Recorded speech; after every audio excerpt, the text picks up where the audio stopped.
ample parking. The ultimate pre-travel spot, Princess Highway, Warn Ponds.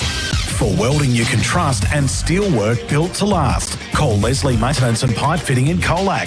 Pipelines, structural steel on-site installs. Built strong, built local. See Trev and the team at 74 Bruce Street, Colac. Rustle up a solution for critter troubles with Jacker Brothers Pest Control. The trusty team rides in armed with pest-busting lassos and good old-fashioned grit. Say adios to pesky varmints and reclaim your slice of paradise. JackerBrosPestControl.com.au. Hi, it's Tim from Red Energy. Are you moving home soon? Well, studies have shown that moving house can be one of the most stressful life events the average person goes through. But getting the power on is easy when you move with Red Energy. At Red, you can sign up online in less than 5 minutes or call our Aussie-based team on 131 806. Call today. We're standing by and ready to help. Red Energy. That's real Aussie energy. Eligibility criteria and conditions apply. You toil the fields, harvest the crops, and muster the cattle. You work hard for us, so WFI Agri Insurance works to insure you. Find your local rep at wfi.com.au. Always read the PDS and TMDs from wfi.com.au. Cami from Colac Collision Centre. We handle your insurance repairs with care and precision. No stress, just quality work. Trusted by locals right across the southwest. Colac Collision Centre, Hugh Murray Drive. Our legendary tradie on Mix FM. Mowers are in stock and available now from Mark Benton Farm Machinery Repairs Simpson, your authorised Ferris and Victor dealer. Ferris and Victor zero-turn mowers offer a smoother ride, delivered by 2- or 4-wheel independent suspension, together with a steel-fabricated deck. Both brands are quality built and made in the USA. They also carry a range of belts and blades for other mower brands and stock a large range of 4-ply and 6-ply ATV and side-by-side tyres. Mark Benton Farm Machinery, 580 Sunday Ridge Road, Simpson. Whoa, Dad, this is a big one. Could be a winner. Get ready to reel them in at the Lake Colac Catchar Festival, Sunday, April 12th. A fun, free day out for the school holidays. Join the action on Lake Colac foreshore from 10 a.m. Take part in the carp fishing comp. Catch the live cooking demos, showcasing tasty ways to cook your catch. Market stalls, food trucks, and Stumpy the Train will be there. Register today for the free kids fishing clinic at vfa.vic.gov.au/Colac Carp Festival. Help tackle a noxious pest, win awesome prizes, and learn from expert anglers. The Lake Colac Catchar Festival. Fishing, food, and family fun. Sunday, April 12. Don't miss it. Proudly brought to you by Victorian Fisheries Authority and Mix FM. Thanks to Echidna Built. It's the Pregame Show on CDFNL Live.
Sorry, a few little technical issues here out at the Western Oval. Hopefully you can all hear us now on air and everything's working just fine.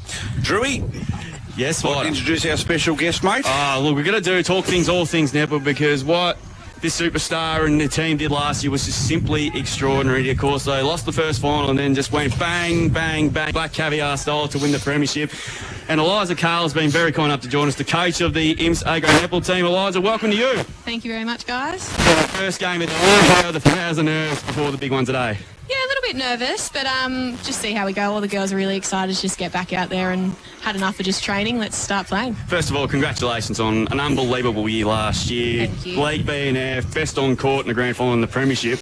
You couldn't have jumped up a better year, could you? Yeah, I was pretty happy with all those things and with how the girls played in the grand final as well. It was pretty good to get the team up and about and not just the personal accolades. How many times have you watched the replay of that last year's flag? Because too many. Because we were just talking off air that you and the girls watched the game a couple of weeks ago again. Yeah, we had a little bit of a reunion, got all the girls back together and just had it on to watch. It was just good to go through a couple of points again and, see what we did and what worked well and get the game fresh in our heads again moving forward. Okay, any questions, guys, for Eliza? So, Eliza, looking forward to this year, do you have any new players? Yeah, we've got in A grade Rhiannon Whitson, who was a junior at the club, who played in the last grand final A grade 1 in 2014.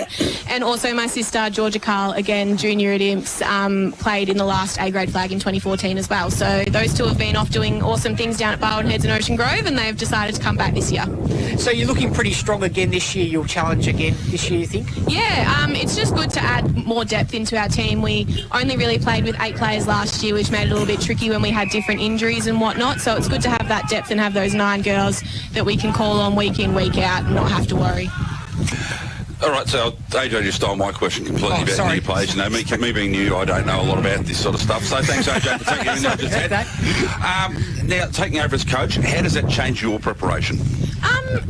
Coaching last year with Chloe just kind of prepared me for what we need to do and everything like that. But I was just saying, I really am fortunate in that none of our girls are new besides Georgia and Rhiannon, but I've got relationships with them off the court anyway. I know how the girls tick and how they work and what is best for them.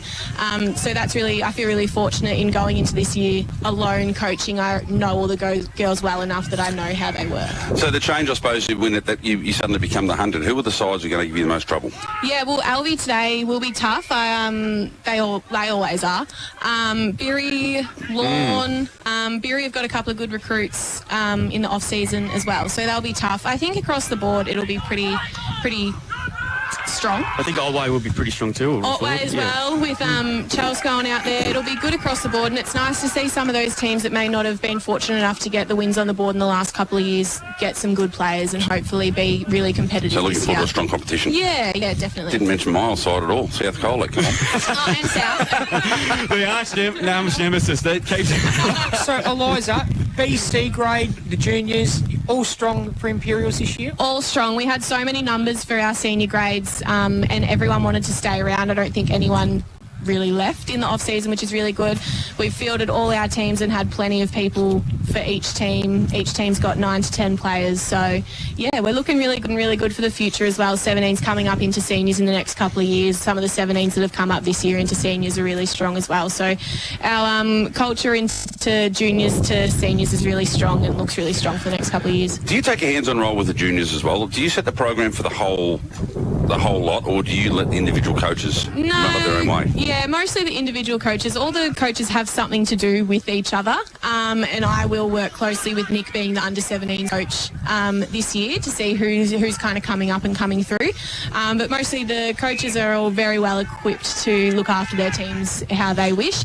If they have any questions or need any help, I'm there as a resource. But I've got enough faith in them. They know what they're doing. Yeah, I suppose I'm looking at more as a footy side of things. Or I know when you coach the reserves coach, the senior coach has a lot of input into the reserves, because if you do get your injuries, there's a game style that you want to play and you want to try and play it through. I was just curious if that works in netball as well. Yeah, so for B grade, Bianca Hodge and I have worked relatively close over the off-season. All systems A grade do, B grade do, which is good. If there's any injuries in A grade, those B grade girls know exactly how we play. But other than that, kind of let the other grades just do what they need to do. Good enough to do yourself. Yeah. Going back to last year's grand final, Eliza, because the game was like 2-0. I managed to watch the replay with a couple of club legends the next day, because I was on the Silly Sunday session. I was there. I was, because we had to call I would commentate the ferret races because Carl annoyed me.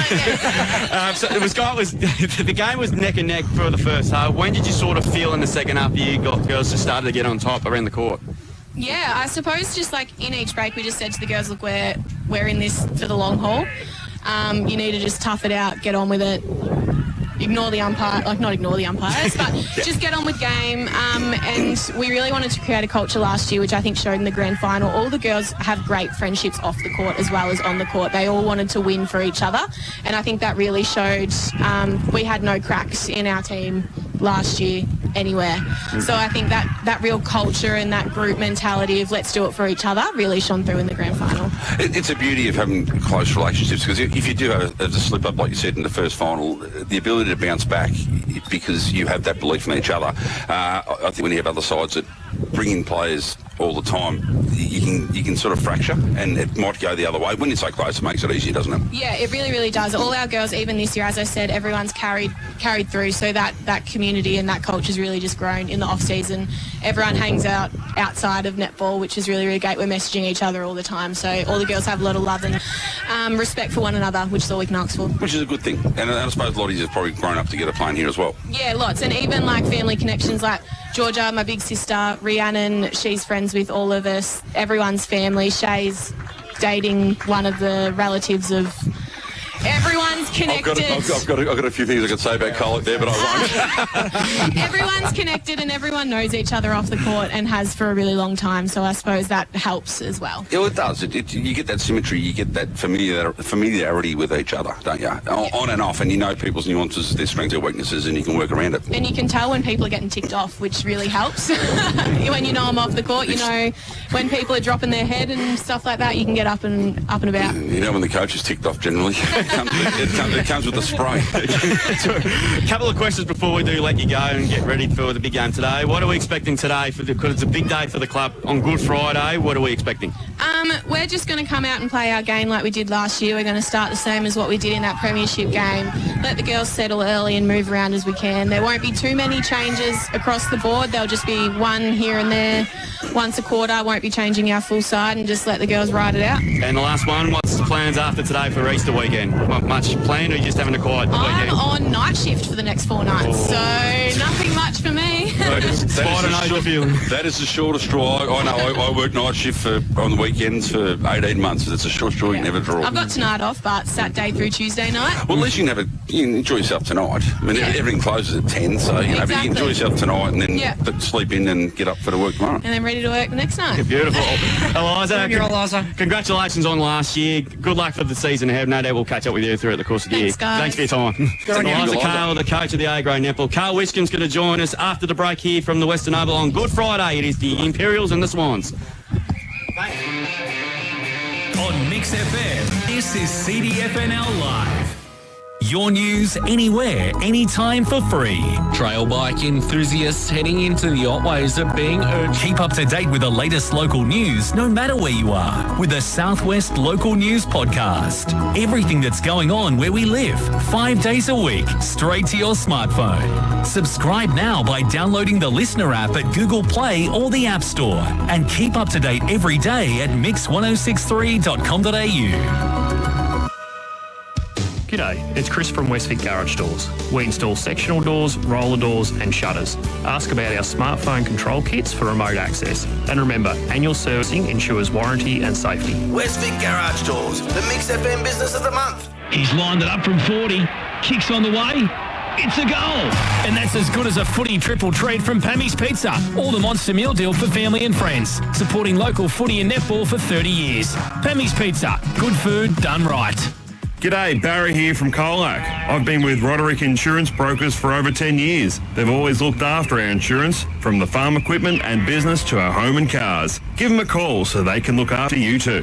Roderick Insurance Brokers, right advice, right decision. Jayco Australia have been helping Aussies live their dreams on the road for over 50 years. Visit Prestige Jayco Geelong to see the huge range of 2026 models. Find the perfect van for your next adventure. Prestige Jayco Geelong, Bellarine Highway, Newcomb. Open 7 days a week. For welding you can trust and steel work built to last, call Leslie Maintenance and Pipe Fitting in Colac. Pipelines, structural steel on-site installs. Built strong, built local. See Trev and the team at 74 Bruce Street, Colac. G'day, Jason here from Assassin's Weed and Vermin Control. Don't let capeweed, dock or any pest weeds or insects take over your property. Let Assassins take care of all your boom spraying needs. So give weeds and vermin the big A. Call Assassins today, 0418 133 167. One missed day turns into 3, turns into a week in bed. Stop the flu before it starts. Flu vaccines are now available at Camperdown Pharmacy. Book online or call today. Good times are guaranteed at the Colac RSL. Play Joker Poker every Sunday 4 till 6. Test your luck with a members draw Tuesdays and Fridays. Raise a glass at happy hour every Saturday 5 till 6. Stay in the loop. Follow Colac RSL on Facebook. If you have a bingle, don't just say call Argento Panels. With computer quoting and expert advice, Argentos will get your car repaired fast and take care of all your insurance claims. Argento Panels, Colac East. At Minerva Foods Colac, it's the people that make all the difference. From the knife hands on the floor to the packers and stackers, plus the maintenance crew who keep everything running like clockwork. This is where world-class lamb begins. Not in a boardroom, but on the floor.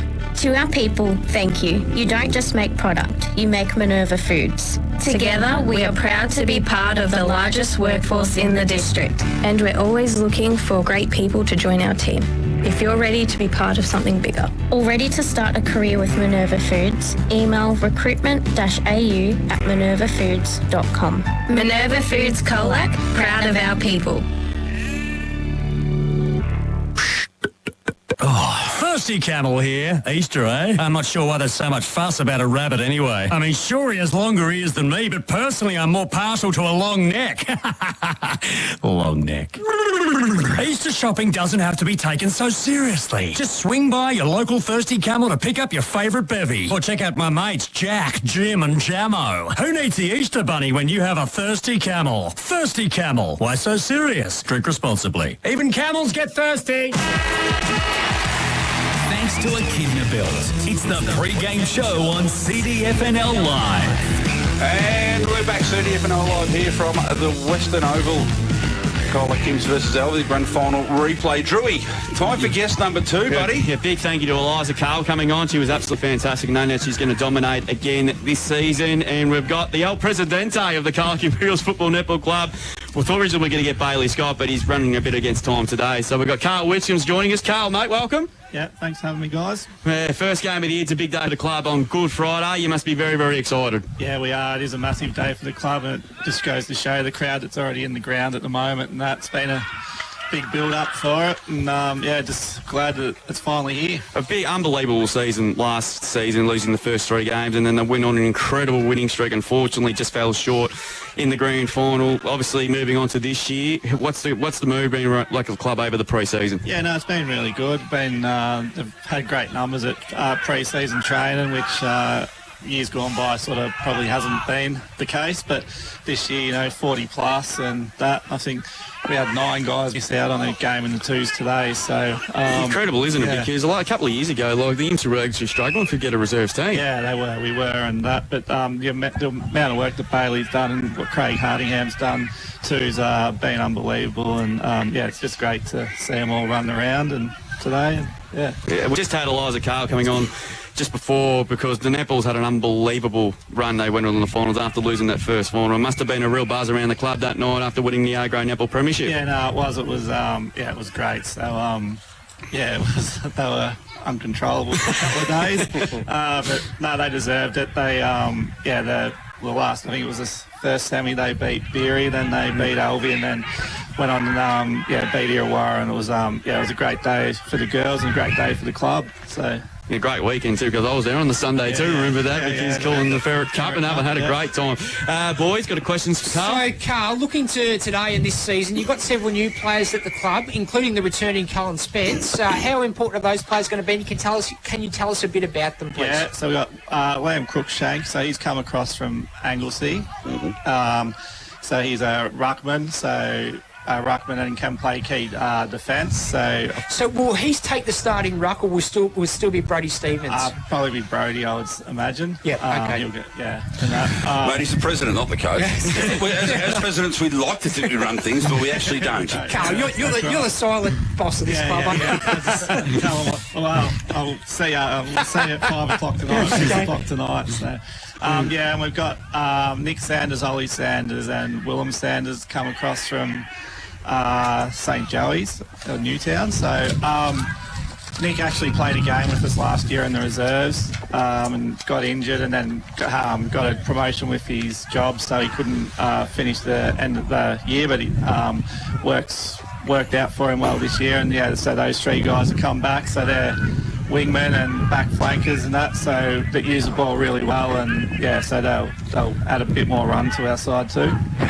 So I guess that's my next question, recruiting in the off-season. Where did you identify at the end of last season where you fell short? Is that the key?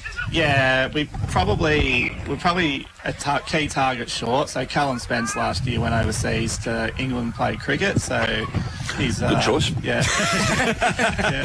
So he's come back this year, and you know, he's 6'4" and gives us a real good key target up forward. Ethan Schroeder sort of held down centre-half forward for us last year too, but he got injured in the last game of the year, and then he missed the final series, so we really missed him during the finals too. So Yeah, I have been a president of different places, man. I know the work that goes in. How is the club travelling off-field? No, we're going really well at the moment. So we've got like all our junior grades have got plenty of numbers. All the netball grades, they're plenty of numbers. We've got good help with the committee and everything like that. And yeah, so it's less headaches. Yeah, that's right. As long as you've got group people to call on, mate, that's good. That's good to hear. Right, yeah. As a club, you've really improved, like on the field and obviously off the field. Yeah. How much of that is because of your presidency? It starts at the top, doesn't it? Yeah, absolutely. Well, wait till they start blaming you. Yeah, there's plenty of that too. And then goes wrong, your head will roll. So you've got to take the credit as well. Yeah. But like, what sort of things did you do, off the field to get all your? Because all your grades they look really healthy. They look like good competitive teams. With the juniors, and Mark Ritchie and Megan Kerr have got a big role to play in this, but they've gone around, and we're sort of not looking for this year or next year. It's sort of like a 5-year plan we've put in place with the juniors, like with certain kids that are like club kids that are coming through and all that, and just making sure that they're going to have good numbers, for the next 5 years. So they've done a lot of work in that. Last year we didn't have an under-10 side in comp on the Friday night, but this year we have got one. We've got 21 players. That's just through the work that they've done, going to schools and stuff like that. There's plenty of work's gone in behind the scenes with the juniors. The seniors, like as we said, the reserves, they finished on the bottom 2 years ago, and they were a bit of a they weren't great. So you can say basket coach, mate, if you like. I was going to say basket. I know I was going through your mind. You're the president of the club, mate. You can say whatever you want.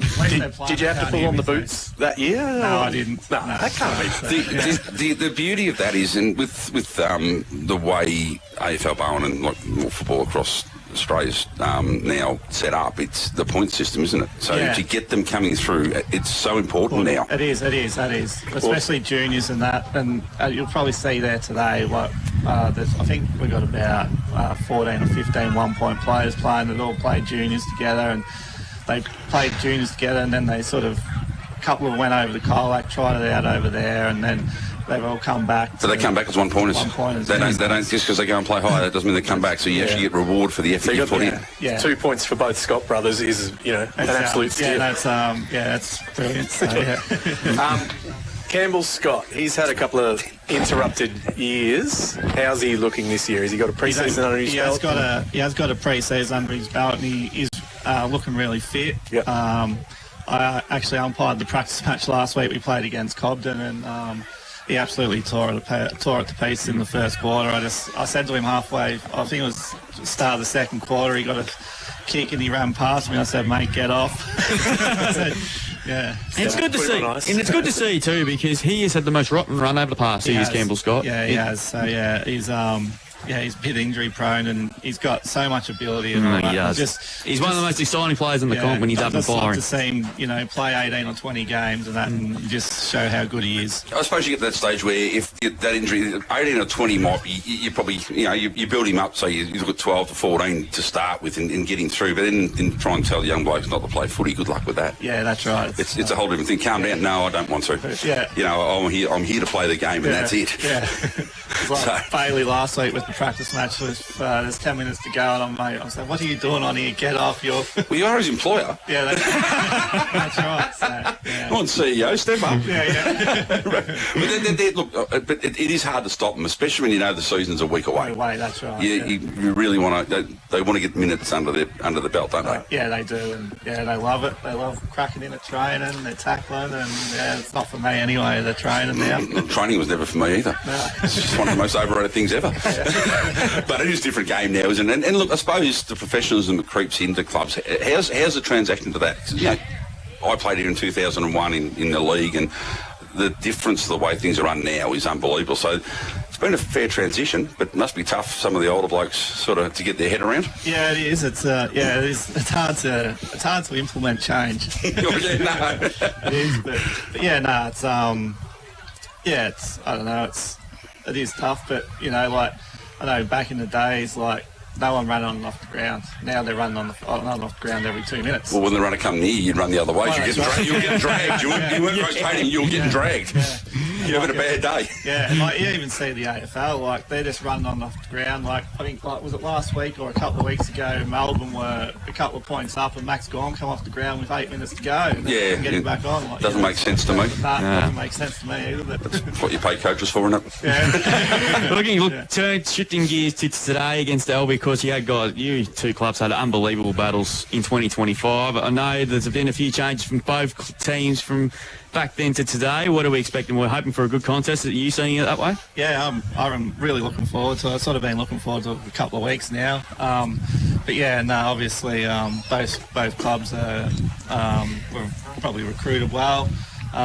We haven't lost anyone really. I think we've lost 2 players from the grand final side last year, and we're really looking forward to that, and it's a good indicator to see where we're at early on. And last question before we let you go, give me a surprise packer from the Imperials that's going to tear it up in 2026. I'll say Liam Cunningham. He just keeps improving every year. He's had a big pre-season. He's fit and he's tough. And looking forward to seeing him. So, before he goes, I've got one question. Are they going to use Lippy? Is he going to leave a big hole in your reserves? Yeah. Nah. I won't last very long, Go on, you go. Yeah, he's a good guy, Lippy, and that. And, he's hung the boots up at the end of last year, so he grabbed his number 14 jumper today and presented it to Jared Foster. Good on him. Then straight to the bar to help out, which is what you want from your club people, isn't it? He's a good club man. That's what you want. So he's the most, for someone that's come into town like, say, 5 or 6 years ago, I've said it a few times, I've never known anyone to be so passionate about a club and stuff like that. It's good to see. That's what you want. You can't buy that, can you? That's right, you can't. Carl, mate, appreciate your time, mate. Thanks for coming on, mate, and good luck for you and the football club for netball side of things for 2026. Thanks for your time. No worries. Thanks, guys. Carl Wichcombe, the president of the Colac Imperials. We'll take a break. Back with plenty more from the Western Oval after this on this Good Friday clash between the Cats and the Swans. On Mix FM, this is CDFNL Live. Carrie and Tommy. Carrie Bickmore did 5 minutes of stand-up comedy with My First Time. Welcome to the stage, Carrie Bickmore! Dating in your 40s is all about the red flag. Is he a workaholic? Oh, red flag. Does he travel a lot for work? Red flag. Is he an afternoon radio host that roots too much? Red flag. Watch it on the socials at Carrie Tommy Show. Carrie and Tommy. Thanks to Blackmore's Omega 3 range. Always follow the directions for use. Mix FM. Yeah.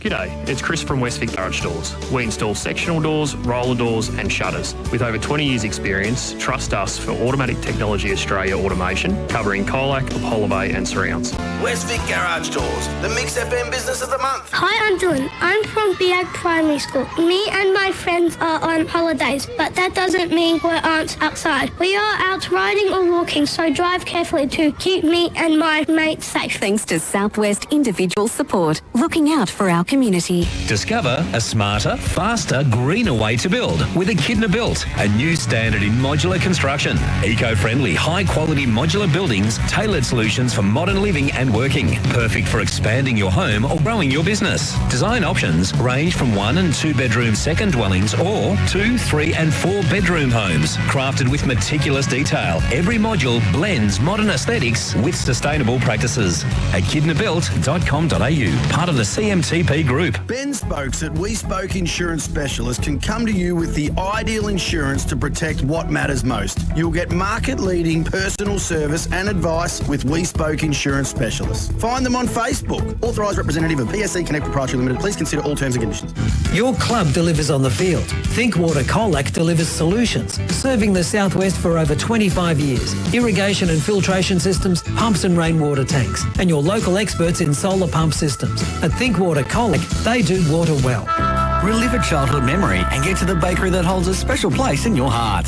Holmes Bakery Colac, the best in the West for pies, sausage rolls, cakes and slices. Baked fresh every day for 75 years. Holmes Bakery, Murray Street, Colac. Prep for your Tassie trip at the Ponds Hotel. Open daily from 9am, it's the ideal stop before the ferry. Bistro open 11:30am to 8:30pm, offering spacious dining, value meals, kids play area, sports bar and ample parking. The ultimate pre-travel spot, Princess Highway, Warn Ponds. Quality and professional earth-moving solutions, that's LGK Earthworks, a family-run business tackling your rural, civil and landscaping projects. For a free, no-obligation quote, lgkearthworks.com.au. Check out their exceptional eye for detail on Instagram. Footy season is underway, and the true best on ground tonight, Pammy's Pizza. Grab the footy triple treat or the Monster Meal Deal, the ultimate game night feed, supporting local football and netball for 30 years. Pammy's Pizza, good food done right. Rustle up a solution for critter troubles with Jacker Brothers Pest Control. The trusty team rides in armed with pest-busting lassos and good old-fashioned grit.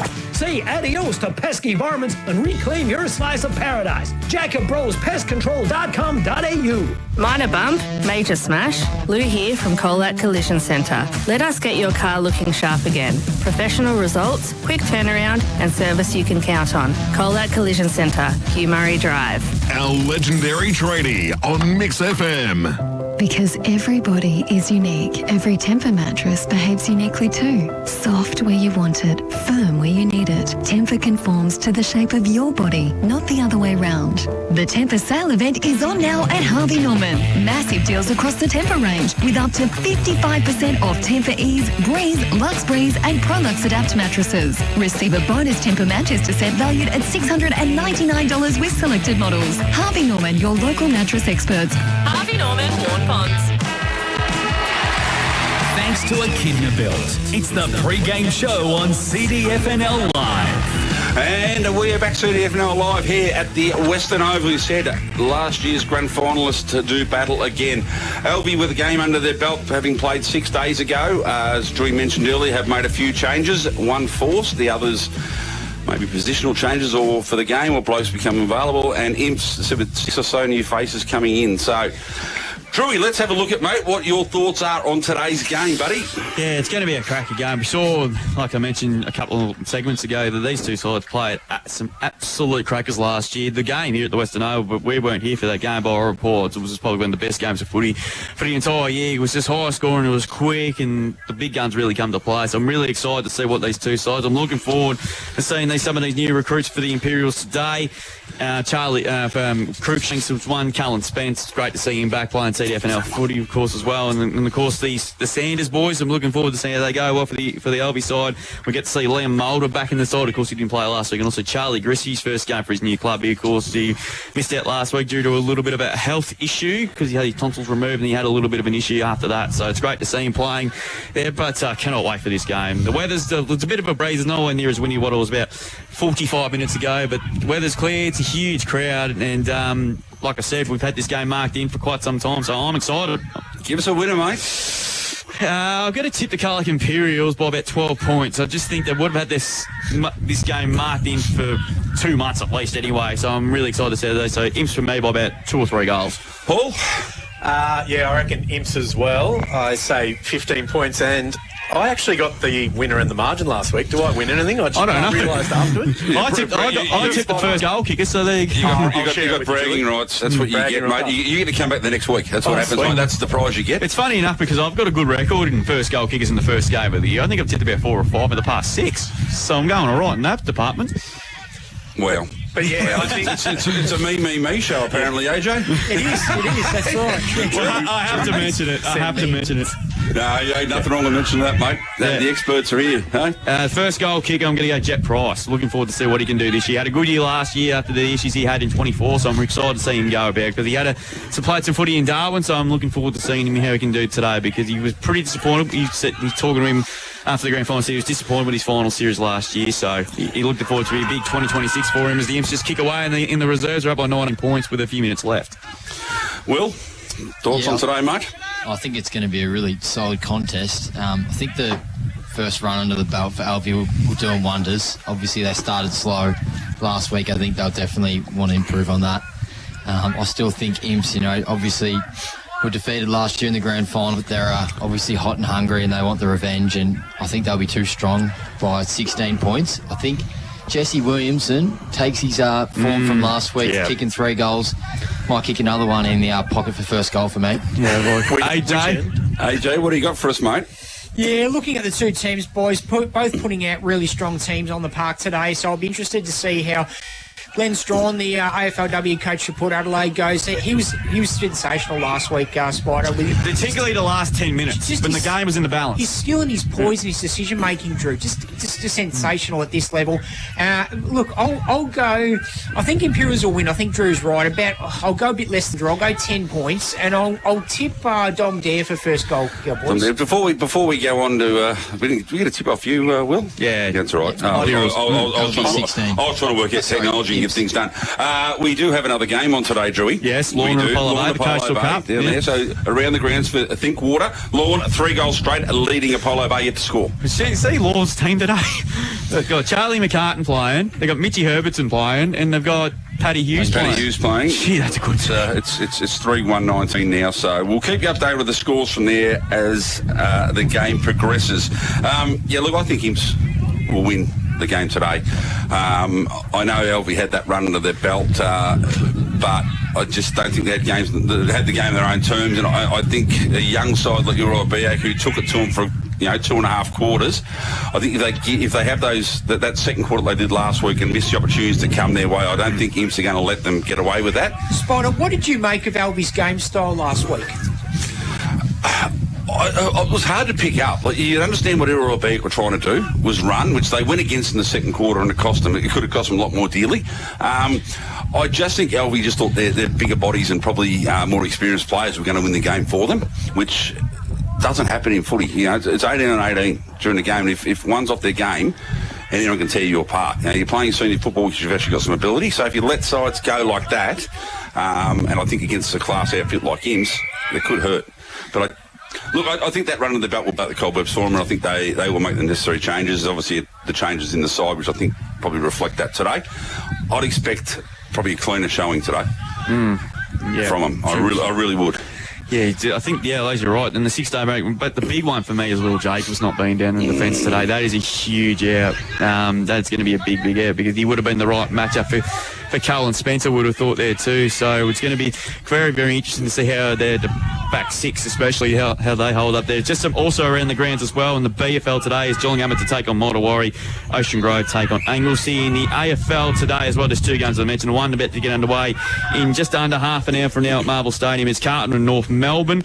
Both sides desperately need a win, and of course tonight should be a cracking game of footy at the City of Churches, Adelaide and Fremantle. Last year's minor premise against the side that are going to tip to be pretty much a premiership smoky this year in Fremantle. They should be 3-0 after the throwing up game against the Cats a couple of weeks ago. Well, they should be, and Adelaide haven't set the world on fire either, mate. Nah, probably they should have got beat by 10 goals to the Cats last week. Maybe they were all too busy watching the Sheffield Shield final, mate. They've forgot about their game. Yeah, South Australia, I don't know how they got up and won that. I don't know how Victoria threw that away, to be brutally honest. They didn't. So there you go. It's and of course the IPL's underway as well, and I saw the Aussies girls had a big win this morning over in the Caribbean against the West Indies as well. Alana King took Pfeiffer. Yes, she did. Phoebe got 70 up. Yeah, and got player of the series too. She's been in good form over the last month or two. Of course, she made 100 over in the test against India over at the Wacker a month ago. You ought to start talking cricket, mate. We won't call any of the footage. You know what I'm like with the cricket. Looking at today's game, Yes, I'll mate. ask you, and you boys as well, Will and Paul.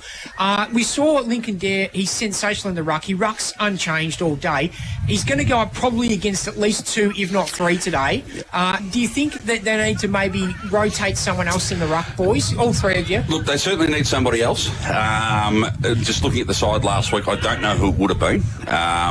But they do need someone. Look, I'll harp back to 2007. Richmond won a flag with Sean Grigg playing as a second ruck. You just need someone so he can actually have a spell. Yeah. But the issue you have when you have such a dominant player, you don't want to take him off the ground. I think it was just Carl mentioned before when they took Max Gawn off the ground and couldn't get him back on. Now, you probably don't have that issue here, but when you've got someone like Link who dominates around the ground and on the ground as well, like he's happy to get his knees dirty and handball the ball out and do that hard work, you don't want to take him off the ground.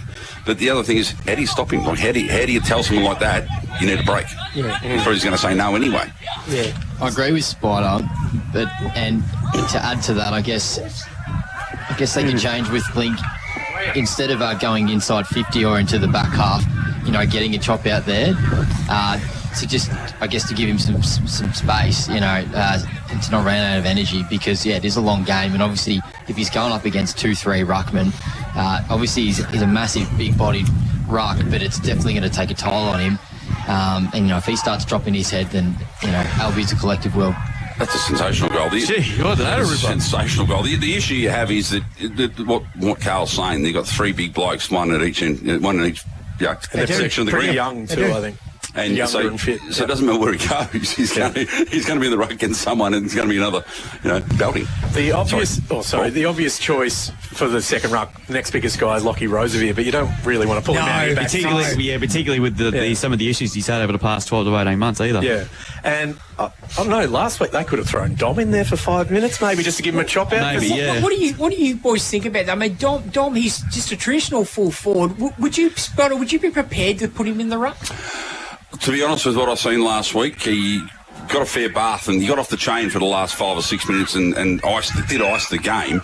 But when someone's wearing a glove like that, it's nice to get a bit of respite. I probably would have done, even for a 5-minute spell. That's what I was thinking too, yeah. And they would have been 2 very similar built ruckmen if it had have happened last week. So, I would have done it, Yeah, okay. Interesting to see if that happens today. Drew? We're going to take a break here on CDFNL Live. We'll be back for the first quarter of this big Good Friday clash. We've been waiting for this one for quite a long time.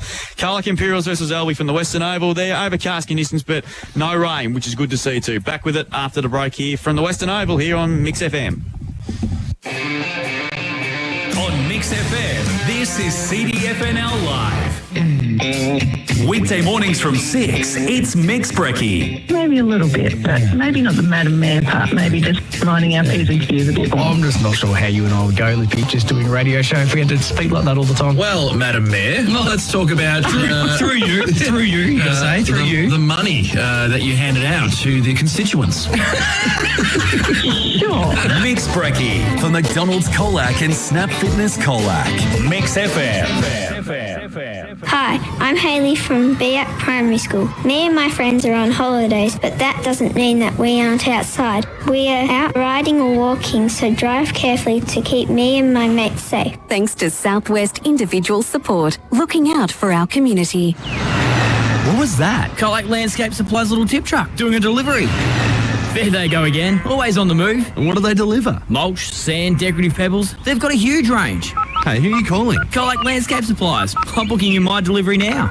Prep for your Tassie trip at the Ponds Hotel. Open daily from 9am, it's the ideal stop before the ferry. Bistro open 11:30am to 8:30pm, offering spacious dining, value meals, kids play area, sports bar and ample parking. The ultimate pre-travel spot, Princess Highway, Warn Ponds. Hi, it's Andrea here from Colac to Coast Real Estate. A blend of peaceful country living and practical comfort can be found at 1310 Colac Forest Road, Yodine. Surrounded by open paddocks, this 4-bed home has been lovingly maintained and improved over 21 years. It really is the very best of regional living. Great for a growing family or someone seeking a lifestyle property. To schedule an inspection of 1310 Colac Forest Road, Yodine, contact our team today. Colac to Coast, the heart of real estate. For For over 4 decades, Genuine Brothers has been the name you can trust in steel across the Colac community. They bring experience and dedication to every project, from building industrial and commercial sheds to being a distributor of A-line building system sheds. Their commitment to quality shines through. Rely on the team for steel fabrications, cutting and folding. With their 160-tonne CNC press brake, they can now bend and shape your metal needs with ease. Genuine Brothers, where steel runs in the family. Get solar at home with Walsh Electrical. It's the perfect time to add a battery and save big, thanks to the new federal battery rebate. Get $372 back for every kilowatt hour of usable battery storage you install. That's over $3,500 instantly taken off the price of a typical 10 kilowatt battery. Get more control over your power. Cut your electricity bills and rely less on the grid. It's smart, it's simple, and Walsh Electrical can make it happen. Visit walshelectrical.com.au today. Harvey Norman Easter Super Deals. Spend $500 or more on selected products and get 10% in bonus gift cards. The LE 3-seater fabric sofa features contemporary style and superior comfort for a super price of just $999, plus 10% in bonus gift cards. The Everdure by Heston Blumenthal Force 2-burner barbecue Super Deals, $799, plus 10% in bonus gift cards. Hurry! Harvey Norman Easter Super Deals ends Monday. Terms, conditions and exclusions apply. Gift card valid for 1 month. This is a crucial reminder as your safety is our top priority. Wahira la usa cinto careta ni holos no claro, seheta san sound, homontante, dollar atusat. A message from Road Safe Otway. Mowers are in stock and available now from Mark Benton Farm Machinery Repairs Simpson, your authorised Ferris and Victor dealer. Ferris and Victor zero-turn mowers offer a smoother ride, delivered by 2 or 4-wheel independent suspension, together with a steel-fabricated deck. Both brands are quality built and made in the USA. They also carry a range of belts and blades for other mower brands and stock a large range of 4-ply and 6-ply ATV and side-by-side tyres. Mark Benton Farm Machinery, 580 Sunday Ridge Road, Simpson. Thanks to Echidna Built. It's the Pregame show on CDFNL Live. And we are back at Western Oval, CDFNL Live. We have a cracker on our hands in the seconds here, Drewy. Oh, absolutely. Like 5-6 minutes ago, Imperials led by about 15 points, and then Alvie has gone bang, bang, bang, kicked the over there, 45 seconds left, and they've pinched it 8-8-56. Brother. Thank you, AJ. Defeated the Colac Imperials 7-30-55, so they got up by a point in the end, and what was a cracking reserves game. So Alvie win a couple of tight ones to start the year. They won a cracker of a game against Irrewarra-Beeac 6 days ago, and good way to start the year with 2 very, very good wins. Narrow wins, but a good start to the year nonetheless. Quarter time at the other game, mate. 4-2-26 to Lawrence, to Apollo Bay 1 straight 6, and Drewy's tip for the goal kicking. Mitch Herbison has 2 of Lawrence. 2. I just threw that in there, mate. Just throw you under the bus. Don't tell Dom there, though. Sun's coming out here, guys. It's a beautiful day for football. There's a little bit of a breeze maybe going down towards the Murray Street / Princess Highway of the ground today, but the sun's out. It's actually quite warm with the sun coming out. And the times I've been coming here to the Western Oval, I've never seen this ground look this good. I was going to say the same, mate. This ground looks absolutely amazing, and I think my son commented, he goes, "It's been a nice career ground." Yeah. So it looks presented beautifully for what is a showcase game. Oh, this is the best I've seen it. I've been calling CDFNL footy for 15 years, and I've never seen it look this good. It looks unbelievable. I was told they ordered it on Tuesday, actually, so there you go. So she's a good 4? Good 4, probably do an upgrade to a good 3. We'll give enough wind in the sun to keep it off, and it'll be all right. Well, that's just look, the weather is good. There's a little bit of breeze around, but you'd hope that both sides, being senior football sides, can adjust to that, and there is no excuse for I think marks and possessions being turned over too much, except for pressure, because the conditions are ideal. Yep, absolutely. Then the big question before we talked about in the last break, how do you stop Bailey Scott? Because it's Oscar Barrett, Alvie tried with Oscar Barrett last year, didn't work. A drive with Tommy Frampton, he got on top of him in the first half. It didn't work out in the second half. So how do you stop him? I think you don't. You just got to try and nullify him and just, I guess, force him to be corralled if it's around a stoppage, or instead of getting a penetrative sort of kick inside 50, make him have to do a handball, because we know how dangerous he is by foot. I suppose I'll go a different way. You put one of your better footballers on him and go head to head. Yep. That is the way you do it. I think if he's damaging through, then you put someone on who's going to be just as damaging for you. I'll give you a name, Spider. Yes, mate. Lockie Mulder. What do you reckon? Well, I think Cunningham will tag him, I would have thought. Okay, Cunningham's done the job on him the last few times, so all right. We'll have to wait and see how that pans out. There's a few you've probably thread. You've got to be the classic battle. Strawn versus Scott. Oh, yes, boy. How would that be? Shut up and take my money. That'd be better than watching Carlton North Melbourne. I, for once, I agree with you. But, you know, look, a lot better than Essendon and North they played last Saturday. Instead of being negative and taking a player out of your game, why wouldn't you go ahead? If it doesn't work, you can always change it. True. But, you know, if you're going to rotate 2 or 3 players through to try and stop one player, then your game plan is already negative. Go out attack, make him accountable as well. Okay, yeah. Paul? Yeah, well, I guess you want to make him accountable, make him defend, like, when he doesn't have the ball and you've got the ball, make him chase him. I'm not sure if you'd puff him out, but at least make him work. I'm fairly certain you wouldn't, but as you said, you make him work both ways. Yeah. Don't just let him do what he wants. And so if he's accountable for an opponent, and it could be a way to shake a tag too, you know, if they decide they're going to tag Strawn, then that frees up someone else, doesn't it? Yep, 100%.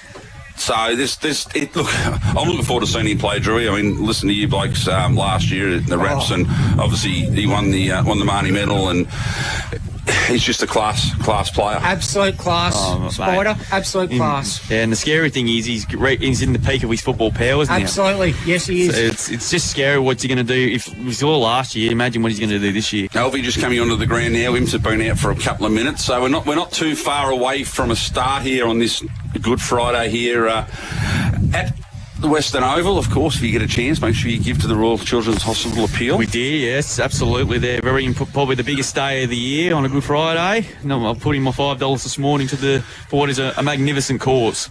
Didn't you say you might have had a good day yesterday and you only put $5 in? Huh? I had that in my wallet, mate. I'll put some more in before the days go. We'll talk him into it. The interesting thing, Paul, about Imperials this year, they've got a lot more height, don't they? That's going to be the key for them this year. Yeah, that was the one thing missing last year. Probably a key target on their full forward line, which obviously Cullen Spence comes back and fits that hole. And... and maybe a centre... Who they had at centre-half forward last year? It might be Cruikshank. I'm just saying that might be today. Because where did... it could be Schroeder, even. Yeah, Schroeder. Yeah, he's got a good set of hands and, obviously a very good player. So, with the combination of the tools they've got in now and they're smaller, faster players, they should be very dangerous. Especially because Western Oval, it's probably one of the bigger grounds. Is it? I think. That's a decent size. Yeah. It's a decent size for the They probably play it really well. They spread, they run, they carry. So, it'll be interesting to see how Alvie sort of, keep on top of that. The thing is, as game wears on, blokes get tired, but they don't get any shorter, do they?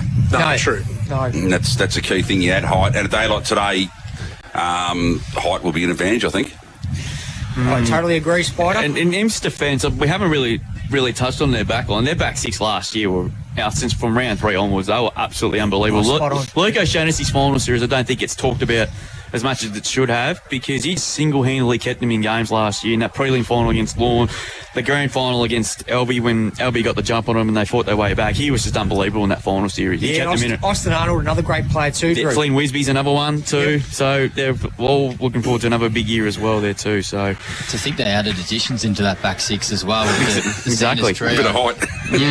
It just makes it even more imposing, I guess, if you're a forward trying to kick goals. Look, we've seen the job that Stonehouse did last week on Dom Dare by just wearing him like a glove. I don't think we made enough of it probably in the post game. We probably didn't speak enough about it, obviously with limited time. But I imagine that the coaching staff we had people from Imps out there last week watching how the job was done.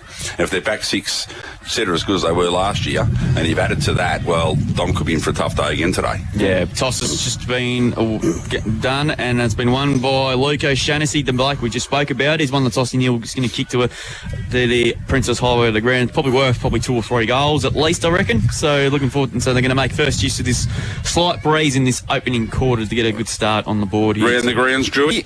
Lawn 4-2-26, Apollo Bay 3 straight 18. So the Bay with the new coach there this year, and 12 new faces in that senior team. So it's good to see. Yes, sensational.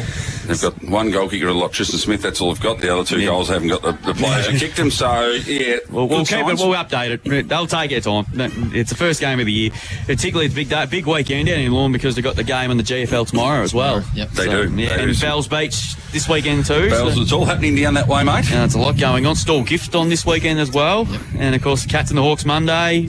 Championships Day 1 tomorrow at Royal Randwick, which I cannot wait for. Of course you can't. Yeah, can't wait for that. Won't give any money to the Royal Children's Hospital. I do, mate. Doncaster, TJ Smith, Size, Derby.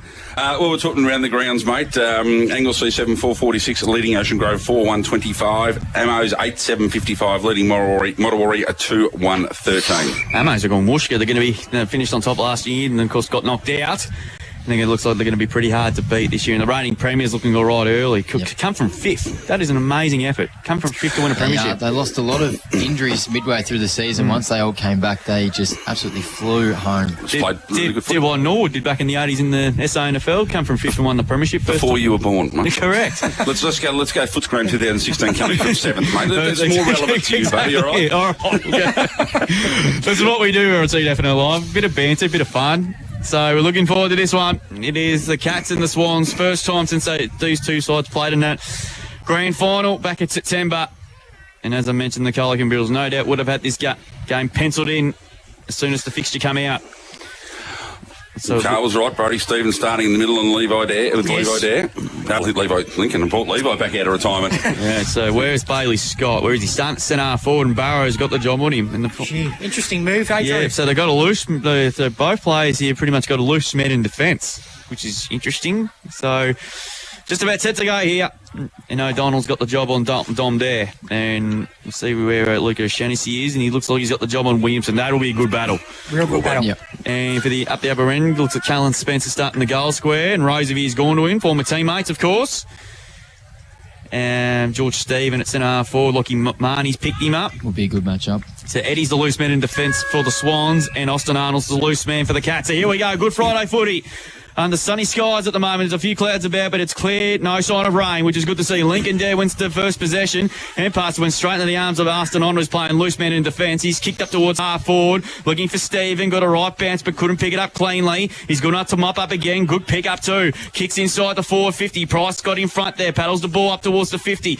Eddie puts his head over the footy. Well tackled there by Price. Plants the call. Bailey Scott in there as well. Price goes up and lays a very heavy tackle, but umpire Mark Robson's give it to me and I'll throw it up. He, with Timmy Whitehead and Peter Dinnick. Of course, some of these umpired last week, of course, as well. Here's an opportunity now with Price. Picks up the footy. Gets a hand pass away now. Stephen, from a standing start from 35, kicks across the foul front. Here's a chance for Campbell Scott. Deep in the pocket. What can you do this way, that way? Brilliant football. Size to centre the pass. Had the right idea, but it was a bit overhead. And here's Charlie Grist, the new recruit. First in Swans colours for the first time. Former Irrewarra-Beeac player, of course, played a year at Allensford in the Warrnambool League last year. That's a good ball. Good use of the body and finds Cass. Of course, the name's synonymous there with Alvie. He goes backwards to Woods.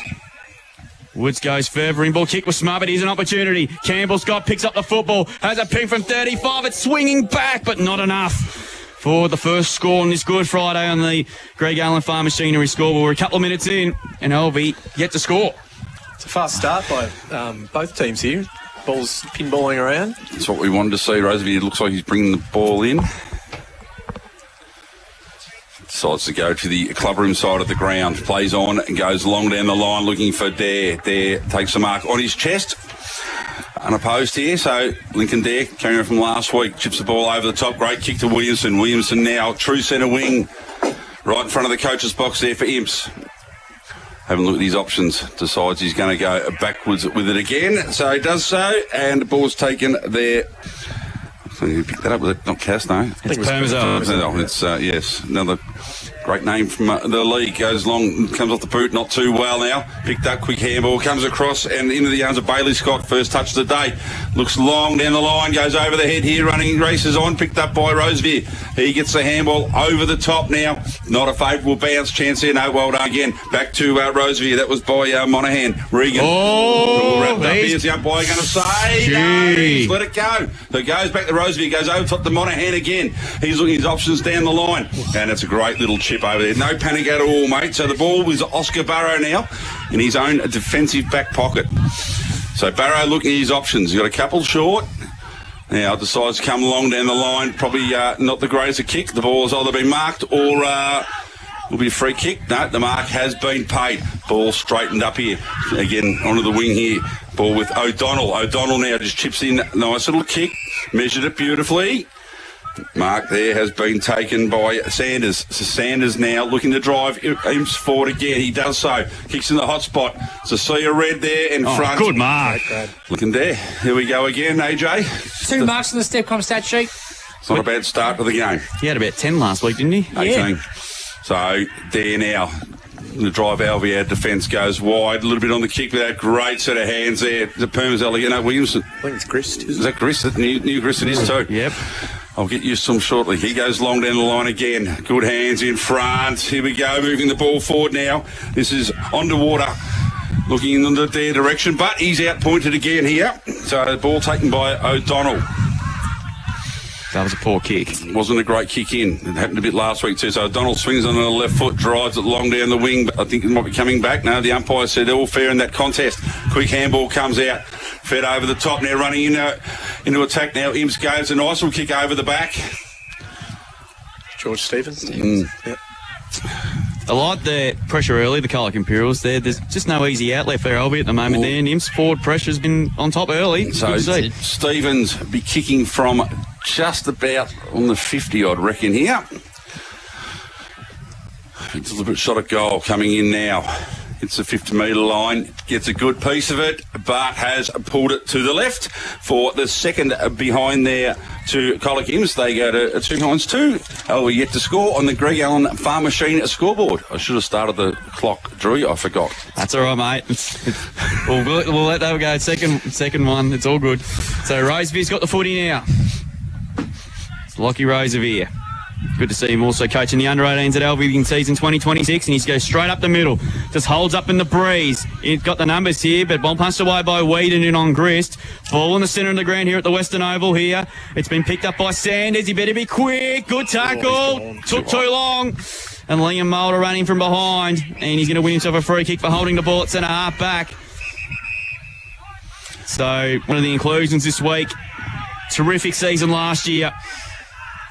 Been told to stand the mark. He's got Rosevere in support, which he gives it to him now. And he's going to launch with a big top up to centre half forward there, but O'Donnell read it beautifully. Got in front of Dom there, and he read it beautifully. Decides to go out wide, and he's going to got options plenty at the moment here. This is an opportunity for Sanders now. And the 26 chipping ball's beautiful. Finds Bailey Scott. The Marnie medals from last season. Gives it a by hand to Sanders. He ran hard. He's kicked as a shocker. Sam Marnie cuts it off here. So an opportunity for the Swans again to go forward here. Decide to just be patient. So it decides to kick to the hot spot. Dom's one-on-one here with O'Donnell, but Schroeder running back with the fly. Takes a very good class half centre mark of the day. Had his eye on the footy the whole way. He goes short to Bailey Scott. Chips it to Jeremy Sparks, who dropped an easy mark, but recovers quickly. Not sure what to do with it. Back goes to Scott. Scott there, this way, that away. Good handball inside to Spokes. Spokes hand pass for Cunningham. Good quick handball, but he was dumped. Umpire said no, he wasn't. Schroeder tackled. Caught ball up. Good pressure again by the Swans. The pressure is immense early. Reigning Marnie medalist Drew Bailey Scott, 2 kicks, 3 handballs, 2 marks on the Stepcom stat sheet. You got the it looks like Cunningham's going to run with Strawn at this stoppages here. Sam Marnie with... They're into each other too, Drew. Yeah, a bit of lip. Cunningham versus the Port Adelaide AFLW coach. Here's Bailey Scott. Through traffic with ease. Hand pass over the top to Cunningham. Great tackle. Should have been on the footy. No free kick. Ball spilled at the front there. That's high contact, I would have thought. Umpires give it to me and I'll throw it up. They're putting some work into Strawn, Drew. Him and Bailey Scott just having a giggle. It's good to see. 2 of the stars. Ball thrown up now by Denick. Ball spills to the back. Woods, good handball there to Yellen. Yellen's kick is a poor one, though. But got to the front nicely there. That time was, I think it was Harris. Bucket comes down to O'Shannessy. He was terrific in that final series last year. Good kick. It's a dangerous ball, but it's a nice kick. Marked by Whedon now at half back for the Cats. Goes up towards the wing position there. Nice kick. Good mark by Wisby. He was dragged down. Is that going to be 50? Umpire said, no. Just settle it down. It was good umpiring that in the end, actually. Good kick up towards the centre wing position there. Barrow through his hands, couldn't take the mark, but recovers quickly. Hand pass back to Moralia. Moralia wants to corridor in. That's a nice ball. Finds Grist, getting a couple of touches early up the ground. Not sure where to kick to. Oh, that's a dangerous kick for Mulder, but he did well. Good strength there. He was. He did really well there because Bailey Scott coming in at 100 mile an hour. Goes backwards to Woods, not 15. Sweeps a handball out wide to Permazel. Sweeps a 25-metre hand pass there to Monahan. Back by hand to Permazel. Did really well. Got the kick away just up towards half forward there. Williamson comes up to meet it. They've got pushed in the back. Play on to call. Umpire's letting it go here at the moment, which is good to see. We're going to ball up at about 55 out from the Swans' goal. Just 2 free kicks on the Stefcom stat sheet, boys, 1 apiece. Good to see. Bladon plays footy. Absolutely. So ball was thrown up at 55 out from the Alvie goal. Doing a bit more of the attacking at the moment. Just need to settle things down again. There, wins that one over the top. Running onto it there is Grist again. He goes all over the ball today. Centres it and has kicked it out of... Oh, no, snuck it in for a behind. So Alvie's first score is a minor as well. So we have 2 behinds. We're playing 1 behind. Williamson, yeah. Well, I was surprised he's in his pocket. That's where he kicked all his goals from last week. It was, so... Players moving now, ball being brought back in, went onto it, held onto it a bit too long, but the ball has worked its way out, finds itself to Campbell Scott, who's worked his way down the other end of the ground, chips it in nicely. So now starting to set things up here. Im's got a player loose down the air. There's going to get across, does really well, knocks the ball down.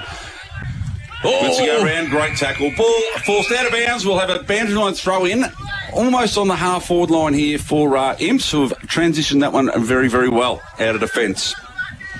This is a really physical game, boys. No, expected to be between these 2 clubs. There is no love lost out there at the moment, but it's good to see they're fair income at the moment. So Dare and Cruikshank to go at it.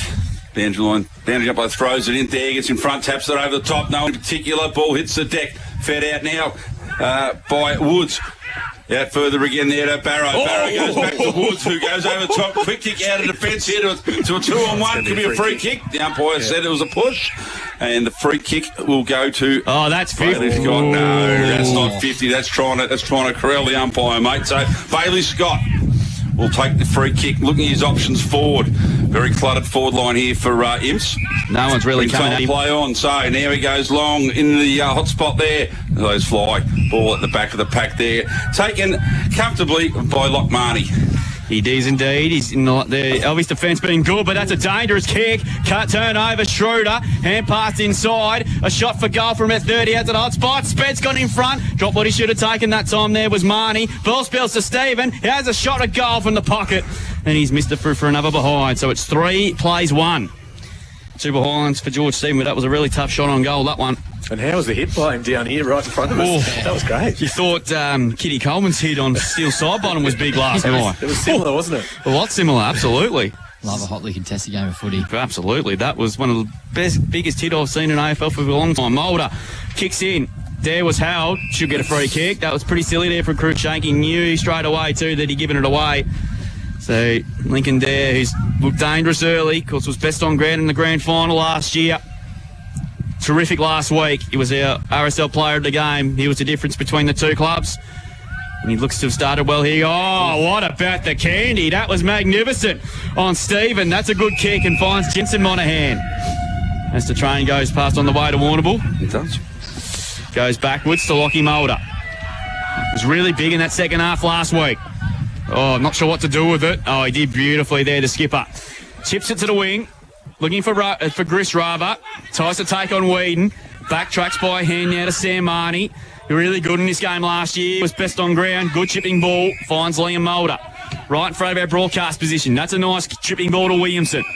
So the Swans rather work their way forward. He's been told to go from 65. Chips it to the hot spot. Dom Dare's got 3 to beat. Ball spins up beautifully rowed by Woods. This should be a score at least. Strawn. Hand pass the goal coming up. Kick by Moralia. Goal of the day contender. The Swans strike first. Absolutely goal contender, mate. Probably player of the day too. Absolutely. They could have queued that up there. And Luke Moralia doesn't really kick a goal very often, so that's good to see him strike early. They got a 1-1-7.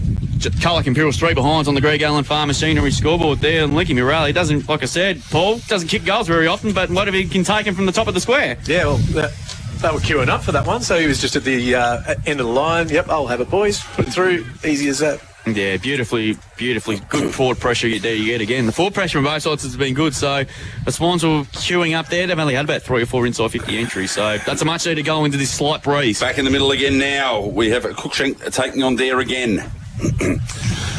So, ball about to be thrown up. So, neither of them really had a clean. Like both tried it the same way. Anyway, gets moved forward now. Picked up there by Sanders. Sanders has a bit of time. Gets 1-2 worked for the third handball. Didn't come off as planned. Picked up now onto the right foot. Goes long down the line. Nice looking kick out in front here. Imps just overrunning the ball there.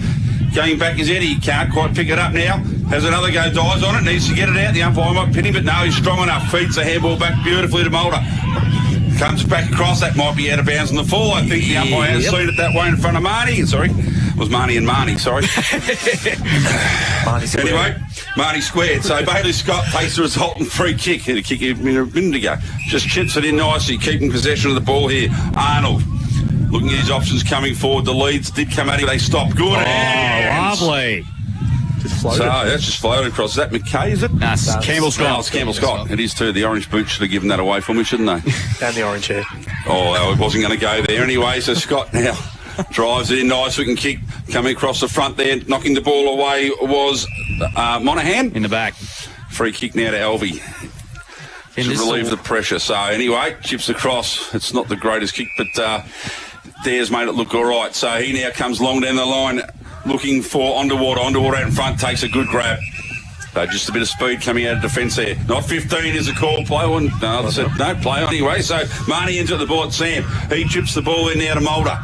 Mulder has time. Chips in the middle as player on his own. So gets the handball now across was Paddy Carmody. Put his team into trouble, but he gets there for support. Puts the ball out in front now. The far wing here. Ball not a nice bounce, but great tackle. And a great tackle in the end. How's the umpire going to see this? Ball, good call, umpire. Now says I'll have it. True centre wing on the social room side of the ground here at the Western Oval. Great crowd in as Peter did get us underway once more. Bit of a 50-50 there. O'Shannessy through traffic, just off a standing start, just thumps it up towards half forward. Bouncing footy here. Mulder, good tackle there by Stephen. That ball's not coming out whatsoever, and we're going to ball up there just inside the field of play, about 50 out from goal. So Alvie have done a really good job here defensively. But the Cats just need to get some reward. They just need to go on the board just to settle the nerves a bit. Eddie come through very solidly. Pinched out of there. Good tackle, holding the ball, and it should be paid. And they're going to clear it away through Sam Marnie again. He's been everywhere. Chipping ball. Williamson dived over the top of it. Good handball now comes out to Carmody. Carmody there, this way, that way. Hand pass to Marnie. Good tackle by Spokes. High. Free kick will go to Alvie. Just a bit disciplined there at the moment, the Cats in the last couple of minutes. So Sam Marnie been everywhere. We'll take the free kick.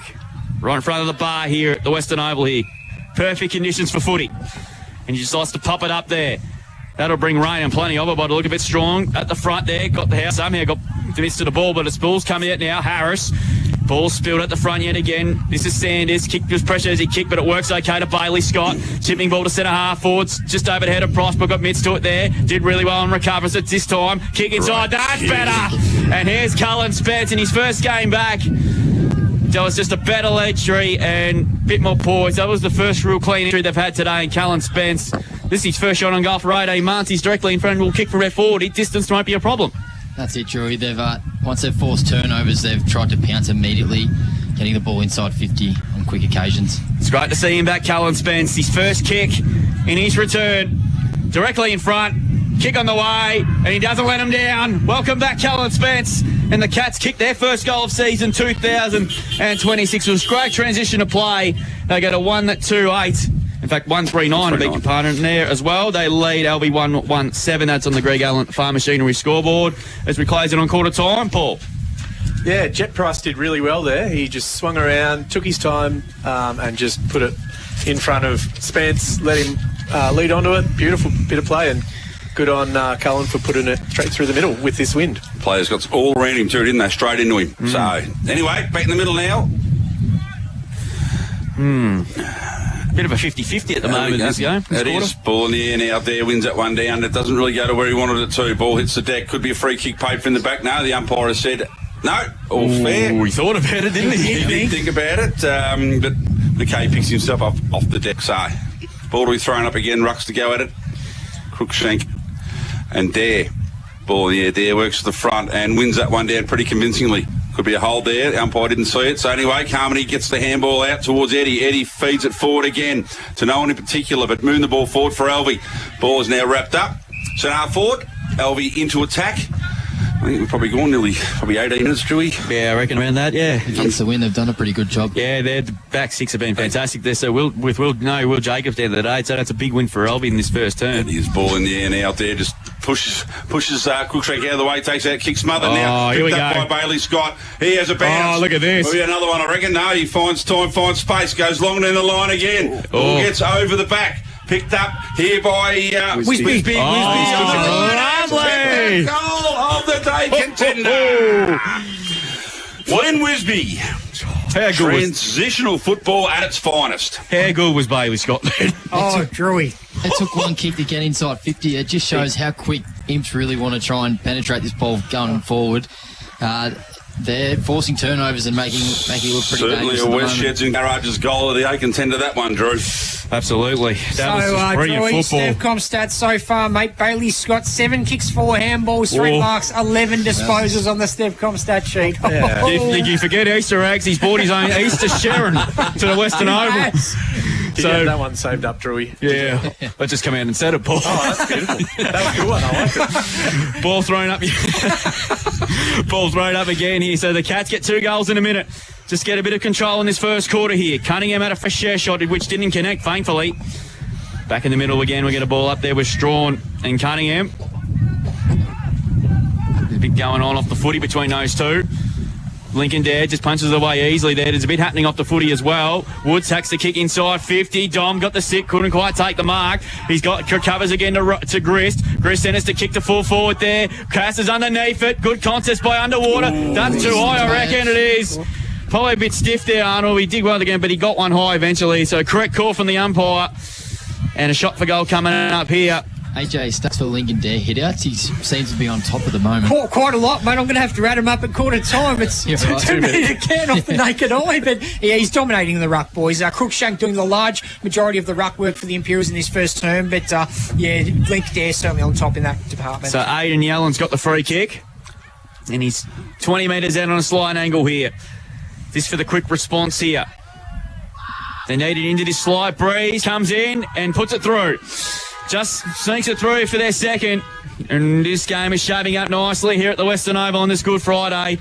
And they go to 2-1-13 on the Greg Allen Farm Machinery scoreboard. Colac Imperials 2-3-15 as we close in on quarter time. Margins 2 points. Just link there and 10 hit outs so far on the Stepcom stat sheet. They've had limited inside 50s and they're definitely taking their chances. And to think that they're going to have an opportunity going forward with the wind, Imps are going to have to respond. This is a good game of footy. What we thought was going to be so far. That's what we were hoping for. Have to keep it up in the next 3 quarters. So back in the middle again now. Ball thrown up there. It's tipped down by Stephen, but picked up by Rosevier. Drives Alvie back into attack again into this breeze. Playing the ball very, very well. Picks up his Gris. He swings on the right foot. Tackled as he kicked it, but got enough to boot to it, so no free kick. Ball now 45 out from goal. Players diving in. He's in trouble. Free kick here. Dave on top of it. The umpire said no. Could have been a free kick easily. I reckon that was, He was very lucky. Anyway, that was Nick Sanders who dove on that. The umpire gave him a bit of leeway. He did a Sam Draper from a couple of years ago at the Adelaide Oval. Yes, he did. So the ball in the air again. Dare wins that one down over to Eddie. Eddie tries to shrug the tackle, gets a boot to it. Quick kick out of defence was by Cunningham. Ball coming forward now. Scott gets a handball across to Price. Price driving him forward towards Spence. Couldn't quite hold the one-hander. Ball spills free. The umpire has paid a free kick back. It's going to go to Rosevier. I think for a hold, was it, Drew? Yep, he just got him after he got rid of the ball and just dumped him. Rosevier with the ball now has time to size up his options. Not a lot of movement this side of the ground, so he decides to go out the outer side in front of the scoreboard. Ball has been taken there by Underwater.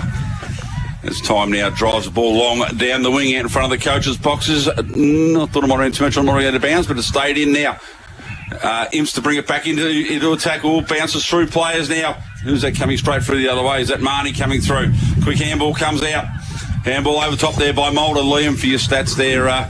Goes to Williamson. He handballs ball out wide again. Good handball again, Marnie. Good smother off the boot. Ball going to come back the other way. Price with a quick handball out.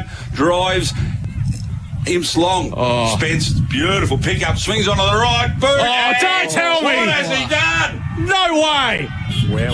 Unbelievable. That is certainly a West Sheds and Garages goal of the day contender. Callum Spence, I tell you, that's certainly thrown the challenge out. Wow. So, on the... AJ keeps getting in the way. The Greg Allen Farm Machinery scoreboard. We have Colac Imps 3-3 leading Alvie. You are 2-1. That's right, AJ. Having the year off for Cullen as well, it's probably a nice little settler to get a couple early on. Well, something like that will settle it. It's a dream, wouldn't it?